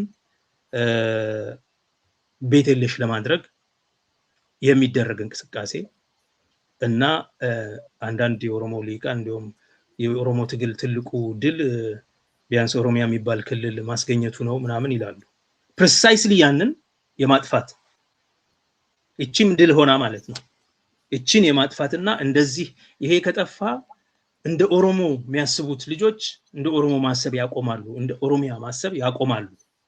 ስለዚህ ከ10 ዓመት በታች ያሉ ልጆች ከታች እየመጡ ያሉ ልጆች የኦሮሚያ ትዝታ እንዳይኖራቸው ለማድረግ ይረዳል በሚል የሚደረግ ነው እንጂ ክለስተር የሚለው አካሄድ ራሱ ፍጹም ህገወጥ የሆነ ፍጹም ህገ መንግስታዊነትን የጣሰ ፍጹም ከህገ መንግስት ቋንቋና አሰራር ጋር የማይሄድ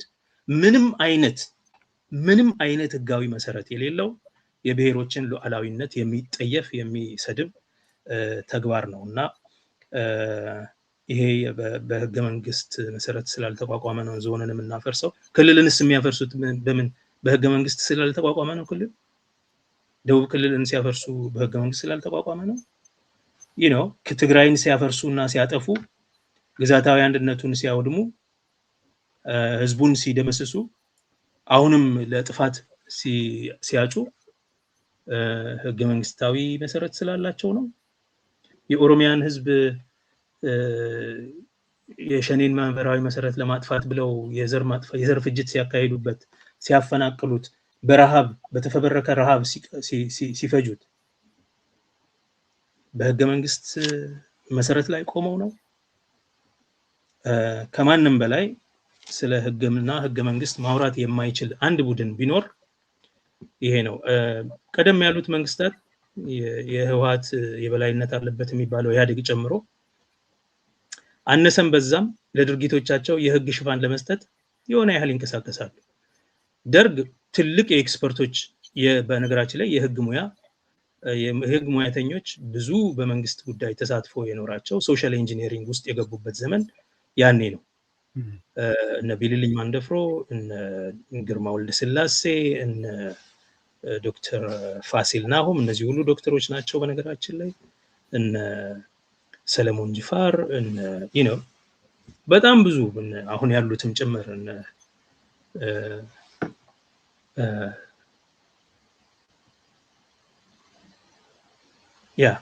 በጣም ብዙ ሰዎች በጣም ብዙ የህግ ባለሙያዎችን መጥቀስ ትችላለህ።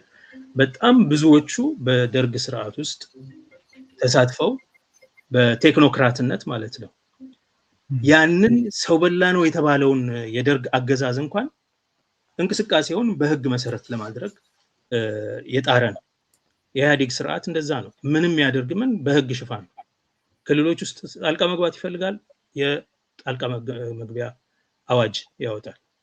ሬፈረንደምን በሆነ መንገድ ማፈን ይፈልጋል፣ የፌዴሬሽን ምክር ቤትና የህገ መንግስት አጣሪ ጉባኤን ስልጣን ለማጠናከር የወጣ አዋጅ የሚል ያወጣል። በዛ ሽፋን ነው የሚንቀሳቀሰው። እነዚህ ፈጽሞ ህግና ስርዓት የሚባል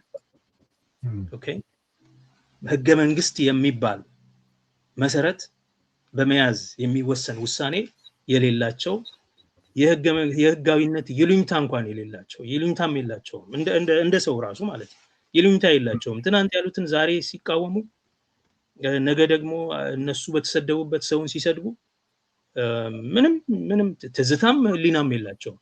ኢንፋክት መሪያቸው የኢትዮጵያ ህዝብ ትዝታው አጭር ነው፣ ሾርት ሜሞሪያም ነው ምናምን አለ ይባላል አይደል? እንደነሱም ሾርት ሜሞሪያም የለም እና አያፍሩም። ደግሞ ትናንት ያሉትን ስተው ዛሬ ሲቃረኑት አያፍሩም። ምንም ይሉኝታ የሚባል የለ። ይሄ ሁሉ ከምግባር መልህቅ የለሽነት ከምግባር አቅጣጫ ቢስነት የሚመነጭ ነው ብዬ አምናለሁ። እስኪ ስለ ፍንፍኔ እናንሳ። እንግዲህ ፍንፍኔ አሁን እነኚህ አንተ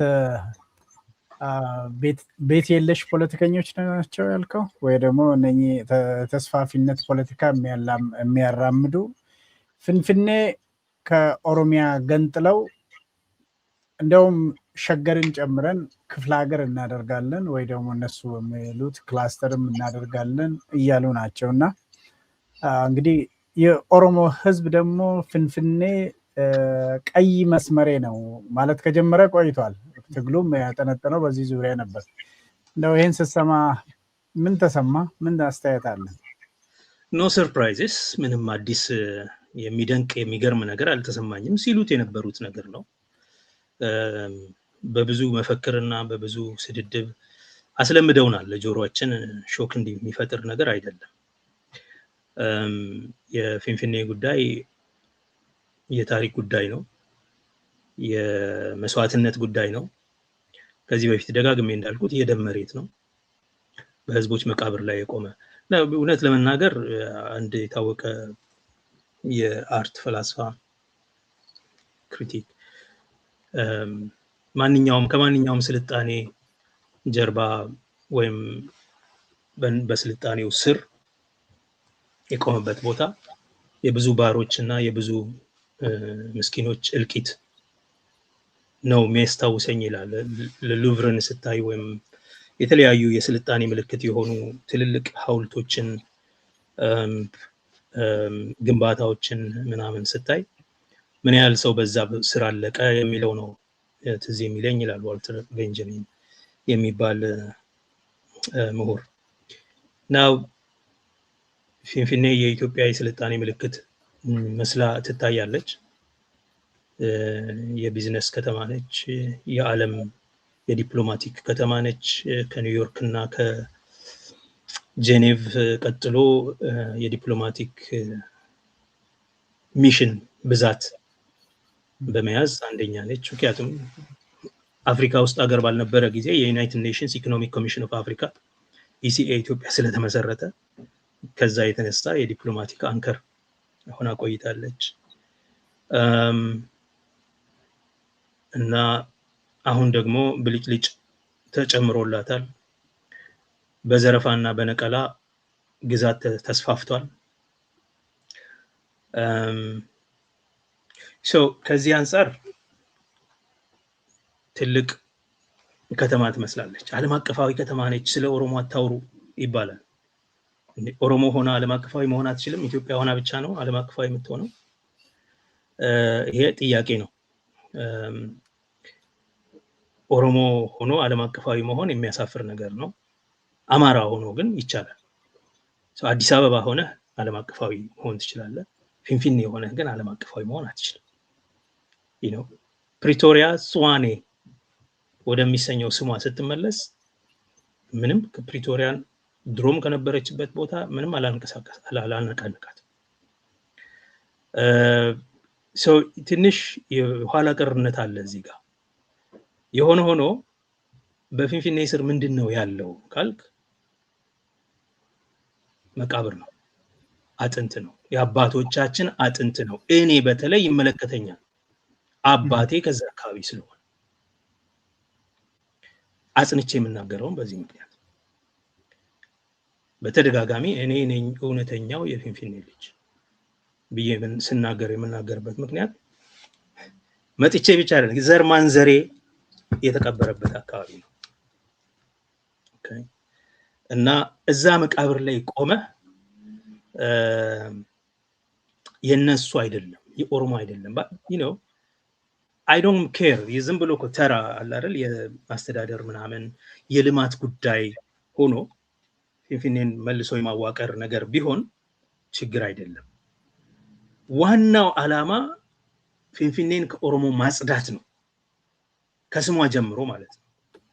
ክሊንዝ ማድረግ ዓላማ ስለሆነ ይሄ ደግሞ መቼም አይሆንም የሚል ነው የኦሮሞ ህዝብ ደሙን የሚከፍልባት። አብዛኛው የኦሮሞ ወጣት 7000 ምናምን አልቋል በኦሮሞ ተቃውሞ እንቅስቃሴ። ምናልባትም ፊንፊኔን አይቶ አያውቅ፣ አይቷትም አያውቅ፣ ኖሮባትም አያውቅ። ነገር ግን የትውልዶች እትብት ማሰሪያ የኦሮሞ ህዝብ እትብት አንዱራ ኦሮሚያት ዋንታቴፍ በሚል ነው። ስለዚህ የትውልዶች መስዋዕትነት ማዕከል ነች፣ የደም መሬት ነው። ስለዚህ ነው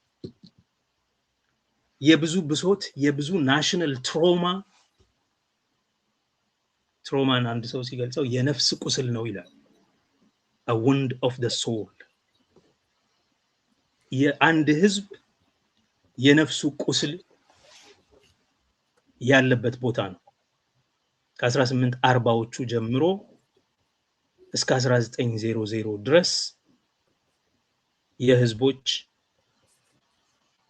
ደም የፈሰሰበት፣ ከ1900 ጀምሮ እስከ ዛሬ ድረስ ደግሞ ኤትኒክ ክሊንዚንግ ያልተቋረጠ ኤትኒክ ክሊንዚንግ ፊንፊኔን ከኦሮሚያ የማጽዳት ተግባር ተካሂዶ ዛሬ ከ100% ወደ 19% ከዛም በታች ሆኗል የኦሮሞ ህዝብ በፊንፊኔ ያለው ቁጥር ማለት እና ይሄንን እንደ ኩራት ይናገራል። ይሄ እኮ የሚያሳፍር ስራን ስትጀምር አሁን ባለፈው ብዙ መንጫጫት የፈጠረው ባንተ ሚዲያ ላይ የተናገርኩት ነገር እኛ እኮ የኦሮሞ ወጣቶች እንቅስቃሴ ጊዜ ብዙ ነገር አልጠየቅንም። የባለቤትነት ጥያቄ እውቅና ይሰጠው ነው ያለው። እውቅና ለመስጠት ደግሞ አንድ ነገር ነው የሚያስፈልገው። አንደኛ ሰው ኦሮሚያ ሲመጣ ፊንፊኔ ሲመጣ ኦሮሚያ እንደመጣ እንዲያውቅ ቢያንስ ማንኛቸውም ቢልቦርዶች ነው እንትኖች በኦሮምኛ የተጻፉ ይሁኑ፣ ቢቻል ከተማው የባለ ሁለት ቋንቋ ይሁን፣ የኦሮምኛና የአማርኛ ቋንቋ ከተማ ይሁን። አንዳንድ ነገሮች ሰው ኦሮሚያ እንደመጣ እንዲረዳ። ፊንፊኔ ሲመጣ ዛሬ ሰው ኦሮሚያ እንደመጣ ሳይሆን ዱባይ እንደሄደ ነው የሚሰማው። ፍጽሞ የሌላ ሰው ሀገር እንደሄደ ነው እና ኢንሴኩሪቲው ኢንቲሚዴትድ ይሆናል የኦሮሞ ሰው በአገሩ ላይ ማለት ነው። በጣም የተማሩ የሚባሉ ልጆች እኛ እንግዲህ ጆሌ ባዲያቲ እናንተ የፊንፊኔ ሰዎች እኛ እናምናችሁም ሌባ ናችሁ ምናምን እኮ ወለው ይሉናል። በጣም እስከ መጨረሻው የተማሩ እዛው አዲስ አበባ ዩኒቨርሲቲ ተምረው ምናምን ማለት ለምንድን ነው ይሄ የሆነው? ከነሱ ተነጥሏል። አየህ፣ የነሱ የሆነ ምንም ነገር የለበትም። ኤትኒክ ክሊንዚንጉ ሰክሰስፉል ሆኗል ማለት ነው። አሁን በቀደም ማን ባይተርፍ ነው ምናምን የሚባል ጋዜጠኛ በፋና ይሁን በአንዱ የኢትዮጵያ ሚዲያ ላይ የኦሮሞ ነጻነት ግንባር ተወካይን ኢንተርቪው ያደርግ ነበር። እኔ አዲስ አበባ ልጅ ነኝ ሲሉ ሰውየው እንዴ አዲስ አበባ ውስጥ የኦሮሞ ነጻነት ግንባር አባል አለ? ያ በጣም አሳፋሪ። ይሄ ጋዜጠኛ ነው፣ ይሄ ነው ሚዲያ ነው። ማንም ሰው ይሄንን ኃላፊነት እንዲወስድ አላደረገም። በአዲስ አበባ ውስጥ የኦሮሞ ነጻነት ግንባር አለ? እሱ ከጎንደር የመጣው እንኳን አለ አዲስ አበባ ውስጥ እንኳን የኦሮሞ ልጆች ማለት ነው። ምን ያህል ከህሊናቸውም እንዳጸዱት ከፖለቲካል ኢማጂነሪ ኦፍ ኢትዮጵያን ፒፕልስ ኦሮሞን እንዳራቁት። ኦሮሞ እኮ የቅርብ ሩቅ ነው። ኦሮሞ ከከተማዋ 5 ኪሎ ሜትር ዙሪያ ሰፍሮ እያለ ኦሮሞ እስከ መኖሩ የአዲስ አበባ ህዝብ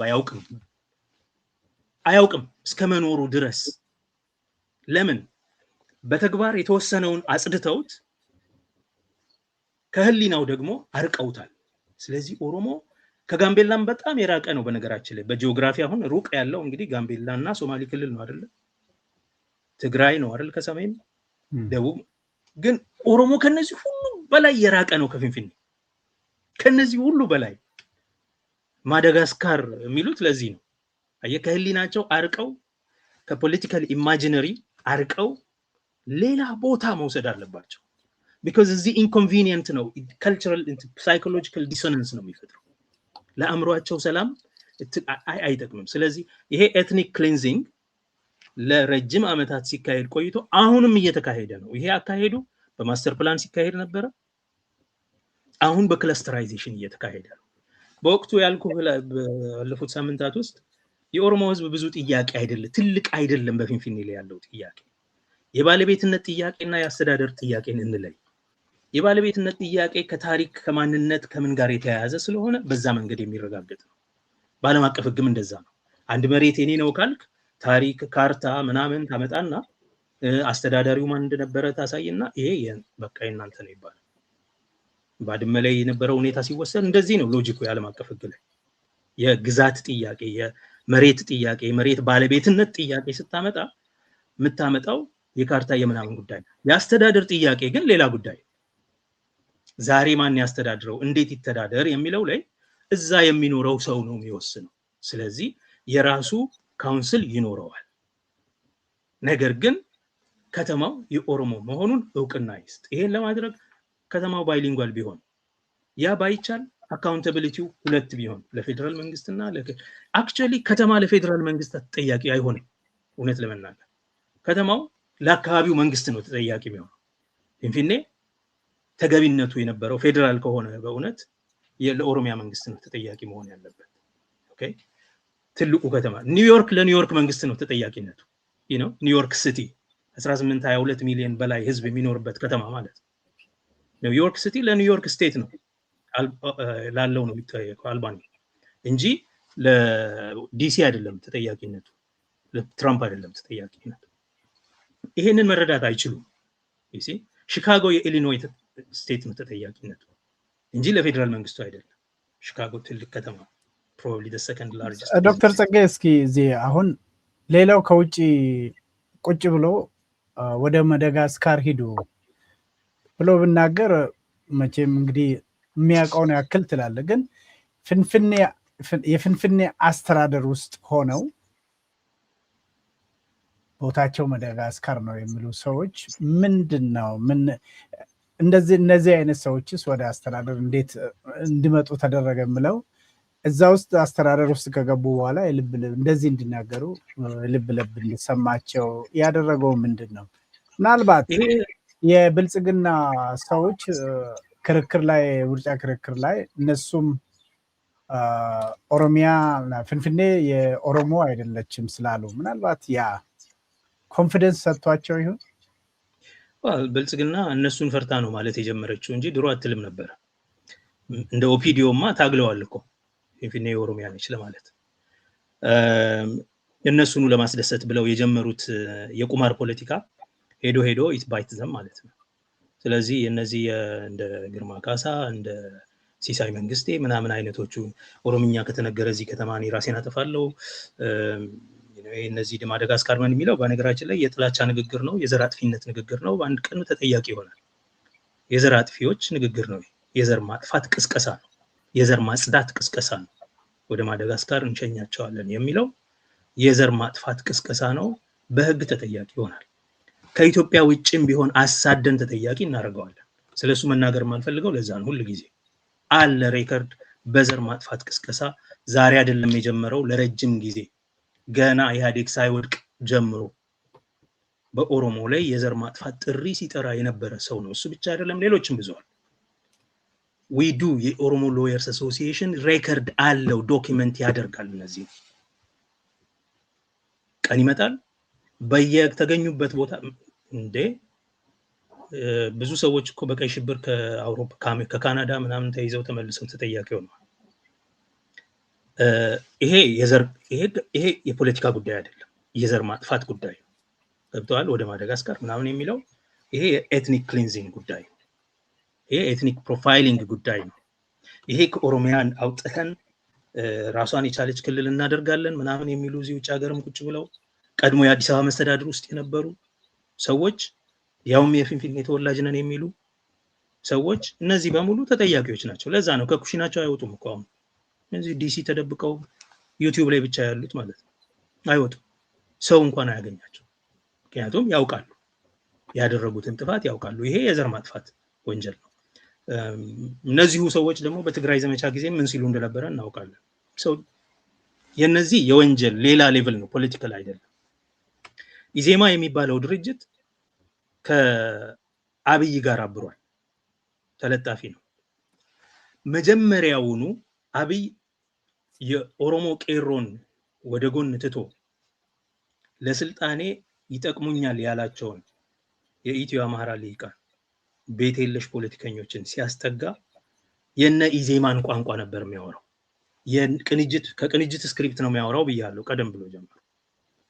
የነሱን በኋላ ኢዜማ ተባሉ እንጂ ያው ግንቦት ሰባት ምናምን ተብለው ማዕት ስም ይዘው ማለት again as I said ሪሳይክል ነው የሚደረገው የነዚህ ሰዎች ፖለቲካ። ቅንጅት ነበረ፣ ግንቦት ሰባት ተባለ፣ አርበኞች ግንባር ተባለ፣ ምን ተባለ፣ አንድነት ምናምን ተባለ፣ መጨረሻ ኢዜማ ኢዴፓም ምንም እዛው ነው ሁሉ እና ይሄ ሪሳይክል ሊሆነው ግሩፕ እሱን ለማስደሰትና እነሱን ወደ ራሱ ለማቅረብ ሲያወራው ነበር አብይ።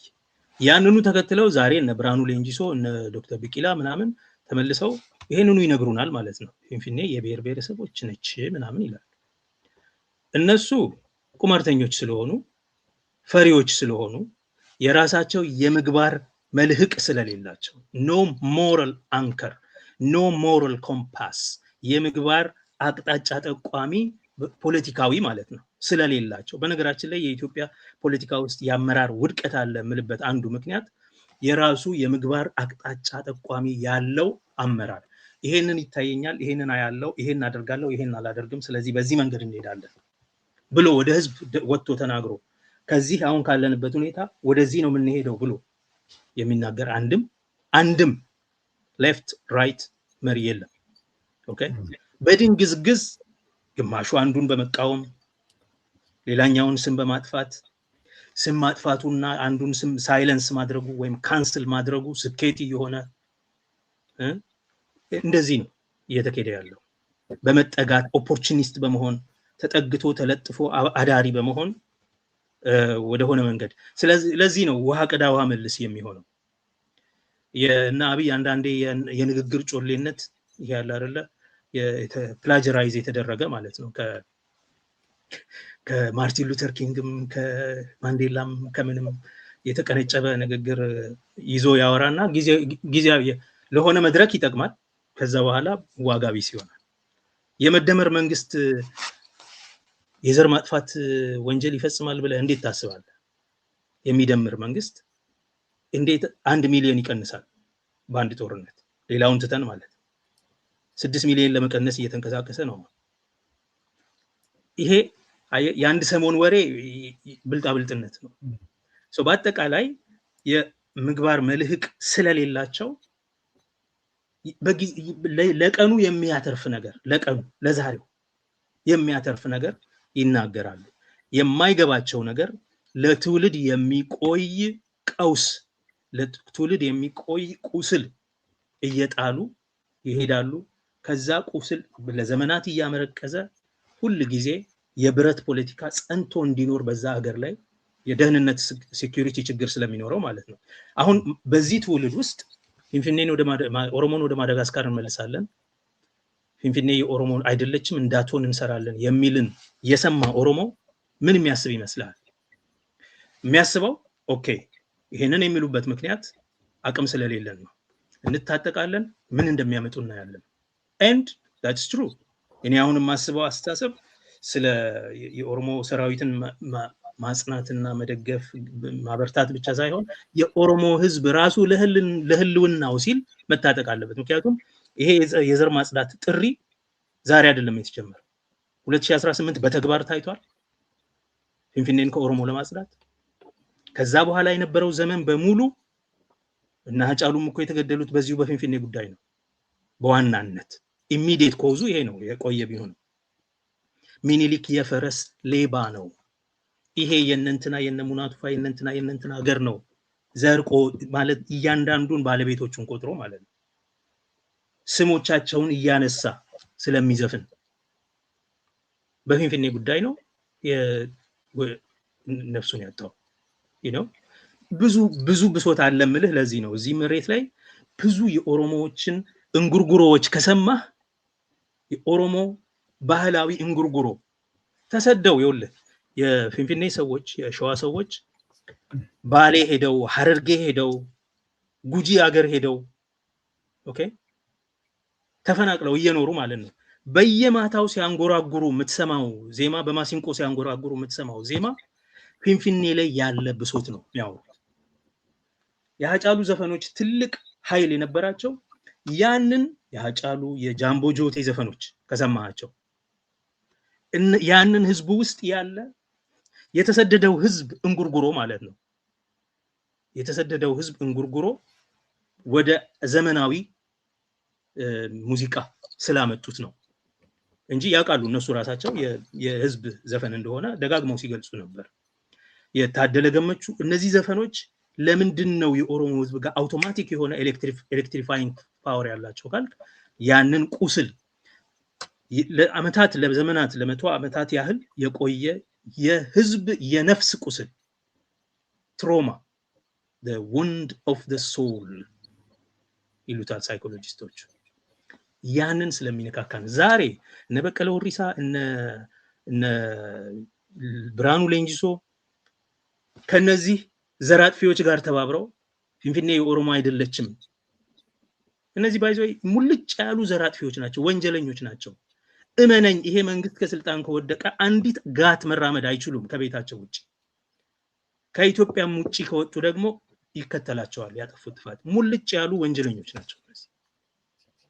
ከነዚህ ጋር ተባብረው የኢትዮጵያ ሁሉ ነች የኦሮሞ አይደለችም፣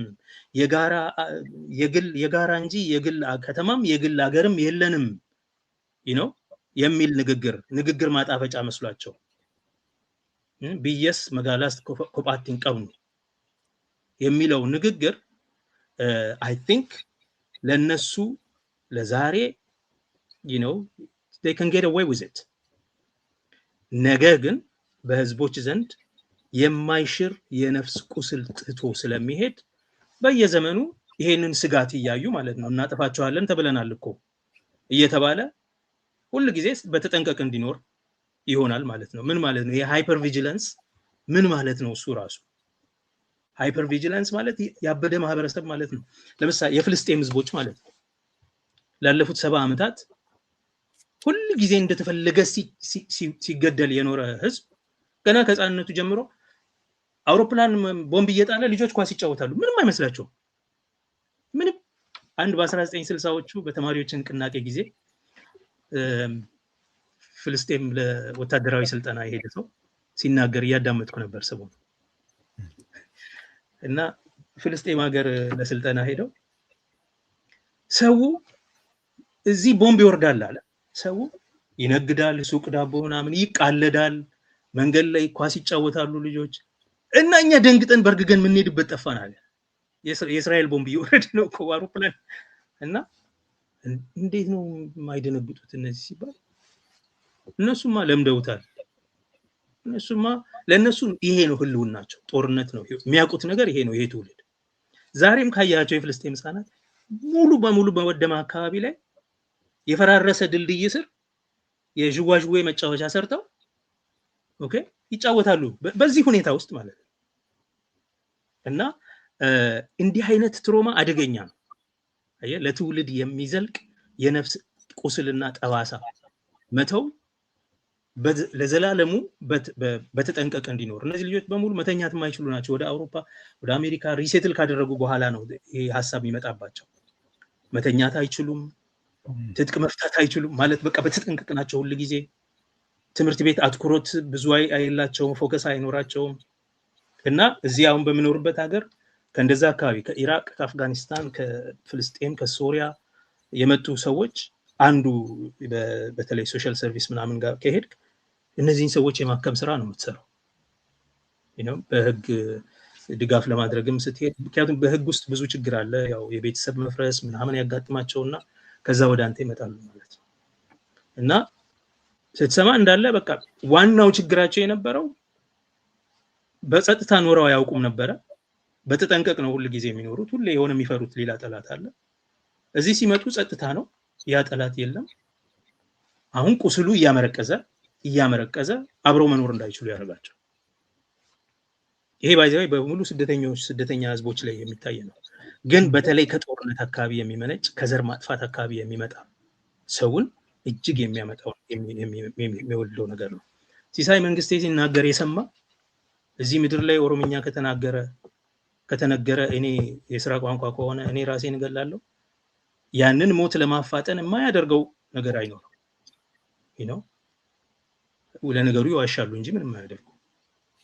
ከዚህ በፊትም ብለዋል ትግራይ ህወሓት ካልጠፋ ራሴን ግን ማዳጋስካር ለምንድን ነው የተመረጠችው? ጸጋዬ ምንም የራሳቸው ወሬ ነው እንዳልኩ፣ በዘፈቀደ በጀብደኝነት ስሜት ዝም ብለው ራቅ ለማድረግ ይመስላል። አዎ ሩቅ ነው እና ዝም ብሎ ለማራቅ ነው እንጂ ምንም ሎጂክ የለውም። ምንም እስኪ አሁን በዚህ አይነት ሁኔታ ውስጥ ከመንግስትም እነኚህ አንተ ቤት የለሽ ካልካቸው ፖለቲከኞች በተለይ እንደ ኦሮሚያ ያሉ በኦሮሞ ሰማዕታት የተገነቡ አካባቢዎችን ወይ ደግሞ ክልሎችን ህዝቡ በምን መልኩ መንቃት አለበት? እንዴት ነው ከዚህ ተረት ልንወጣ የምንችለው? ህዝቡ በዋናነት አሁን ተስፋ ቢስነት ይታያል በህዝቡ ላይ።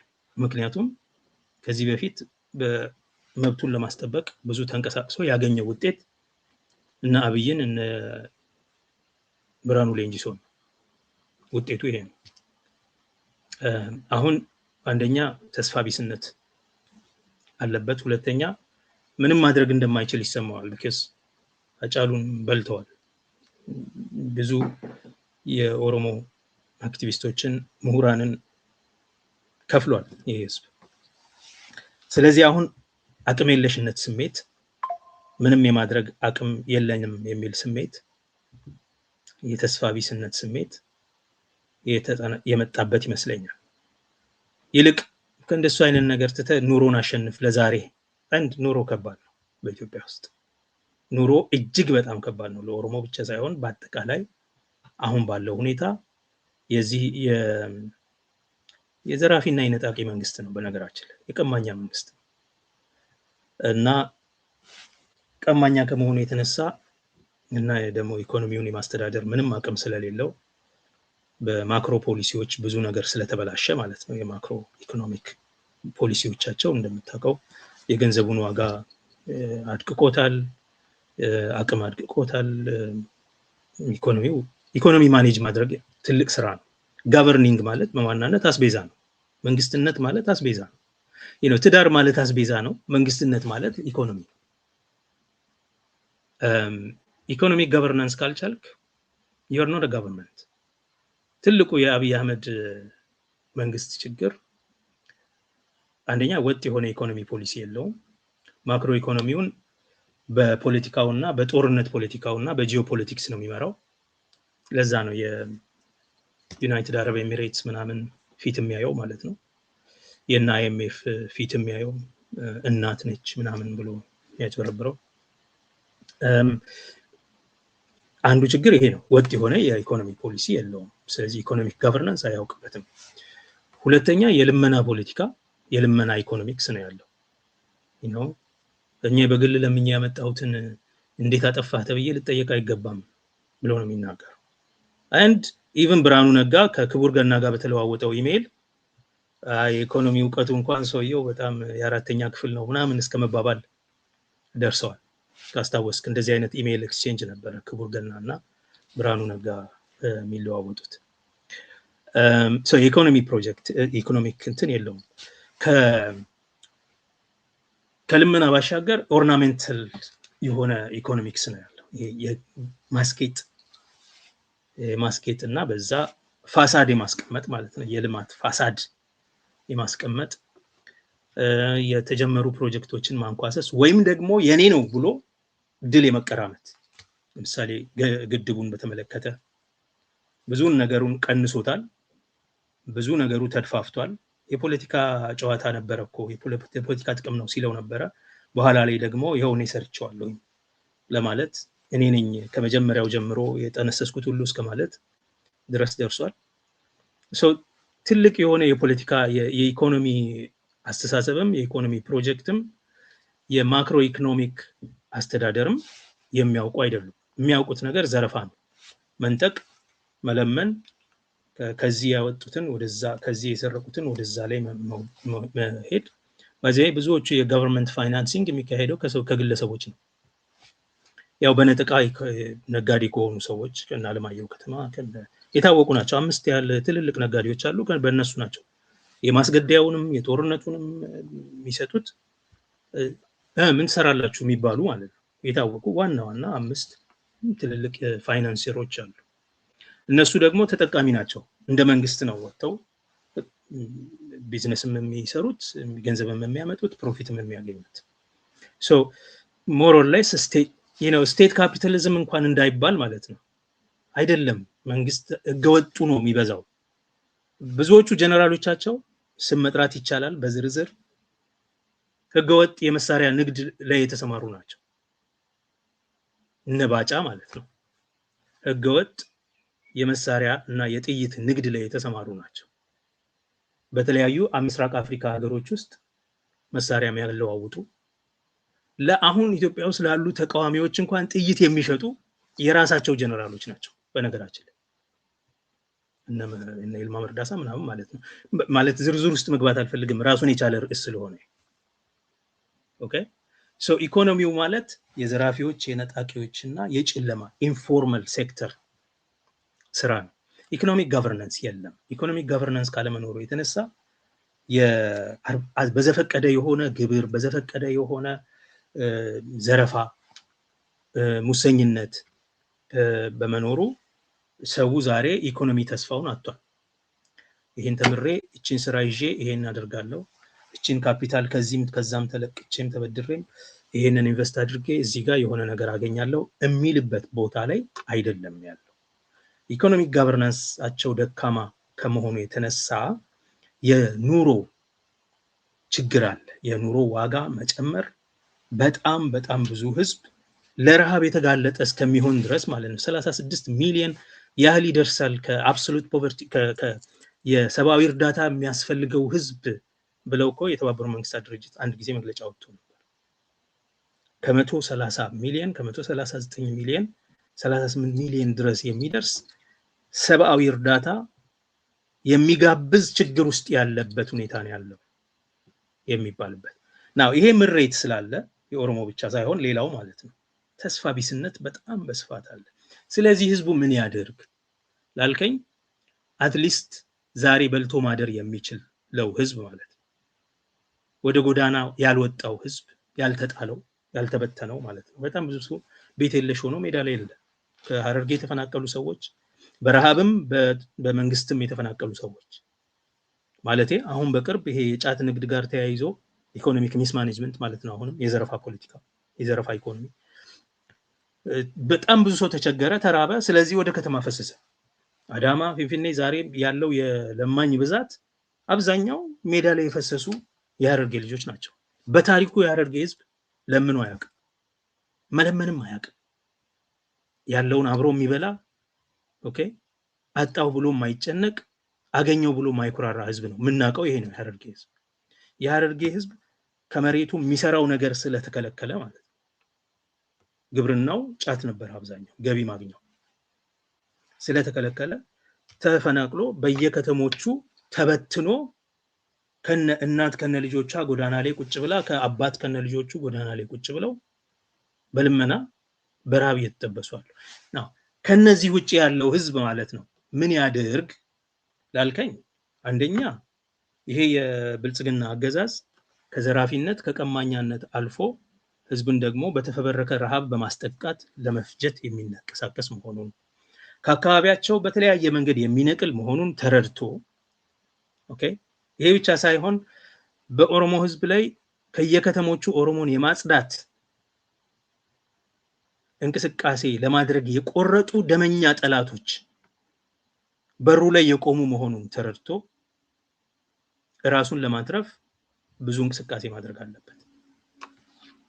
በተለይ አቅም ያላቸው ሰዎች የኦሮሞን ህዝብ ከጥፋት ከፍጅት ለመታደግ የሚያስችል የትጥቅ ኦኬ ዝግጅት ማድረግ አለባቸው። ቢኮዝ በሆነ መንገድ ዛሬ መንግስት ቢወድቅ ብዙ ቀማኛ በኦሮሞ ላይ ጥርሱን እያፋጨ ውጭ ቆማል።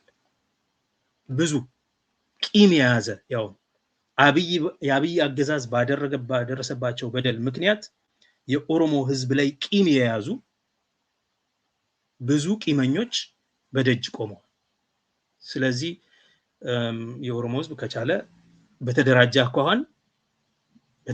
አኳኋን እንደነዚህ አይነት የዘር ማጥፋት የዘር ፍጅት የሚጠሩ ፖለቲከኞችን መቃወም አለበት። ከነሱ ፊት መቆም አለበት። አገሮች ክልሎችን በመበተን የኦሮሞን ህዝብ ዳግም መፈናቀል ለሌላ ዙር መፈናቀል የሚዳርግ ፖሊሲዎችን መቃወም አለበት። በተገኘው አጋጣሚ የኦሮሞ ድርጅቶች በምርጫም በምንም ሰበብ መድረክ ባገኙበት ጊዜ ሁሉ ይሄንን በኦሮሞ ህዝብ ላይ የተጋለጠን አደጋ ማጋለጥ አለባቸው። ኦኬ፣ የኦሮሞ አክቲቪስቶች ከዛሬ እና ከስልጣን ያለፈ የዘር ፍጅት ጥሪ እየተካሄደ እንደሆነ በመረዳት መለስ ብለው ምግባር ያለሽ ኦኬ ምግባራዊ አቅጣጫ ጠቋሚ ፖለቲካ እንዲያራምዱ ጥሪ ማድረግ ይገባል። ይሄንን ማድረግ አለባቸው። ህዝቡ በሁሉም መንገድ አሁን ያለው ህዝብ ፊንፊኔ አካባቢ ያለው በየከተሞቹ በየትኛውም ከተሞች ባዚው የታጠቀ ማፊያ በየከተማው አለ እና አብይ ያስታጠቁት በተለይ በኦሮሞ ላይ ያስታጠቁት ጎላ፣ ድሬዳዋ፣ አሰላ፣ ጎባ፣ አዳማ፣ ቢሾፍቱ በየከተማው በዚህ ሁሉ አካባቢዎች ላይ ተጠቂው የኦሮሞ ህዝብ ነው። ስለዚህ የኦሮሞ ህዝብ በተቻለ መጠን ራሱን ለመከላከል ታጥቆ መገኘት አለበት። አይኖ እኔ የብረት ፖለቲካን የምቃወም ሰው ነኝ። ኢትዮጵያ ፖለቲካ ውስጥ ብረት መውጣት አለበት የሚል ሰው ነኝ። ግን when there is a wound of the soul ለትውልዶች በትውልዶች መካከል ሲሸጋገር የቆየ የነፍስ ቁስል ካለ ብቸኛው መንገድ ሃይፐር አለርት ሆነ መጠበቅ ብቻ ነው። ስለዚህ በወረራና በጉልበት ብቻ ሁሉን ነገር የሚያስፈጽም ስርዓት በአንተ ላይ ከተጫነ በጉልበት ነፍስህን ማዳን መቻል አለብህ። ከዛ በኋላ ነው ብረትን ከፖለቲካ ምህዳሩ ነቅለህ አውጥተህ ሰላማዊ የፖለቲካ ስራ መጀመር የምትችለውና ህዝቡ ቢያንስ የሚችለው ማለት ነው ቤት ውስጥ ያለው የራሱ ቤት ውስጥ መኖር የሚችለው በልቶ የሚያድረው ራሱን ከጥፋት ለመከላከል ራሱን ማዘጋጀት አለበት።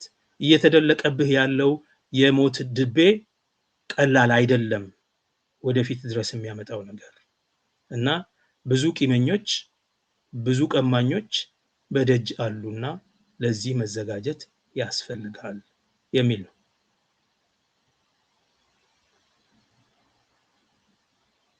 ድምጽ ዶክተር ጸጋዬ ለሰፊው ማብራሪያ ከልብ አመሰግናለሁኝ። እንግዲህ ሰዓታችን ስለደረሰ ዛሬ እዚህ ለማቆም እንገደዳለን።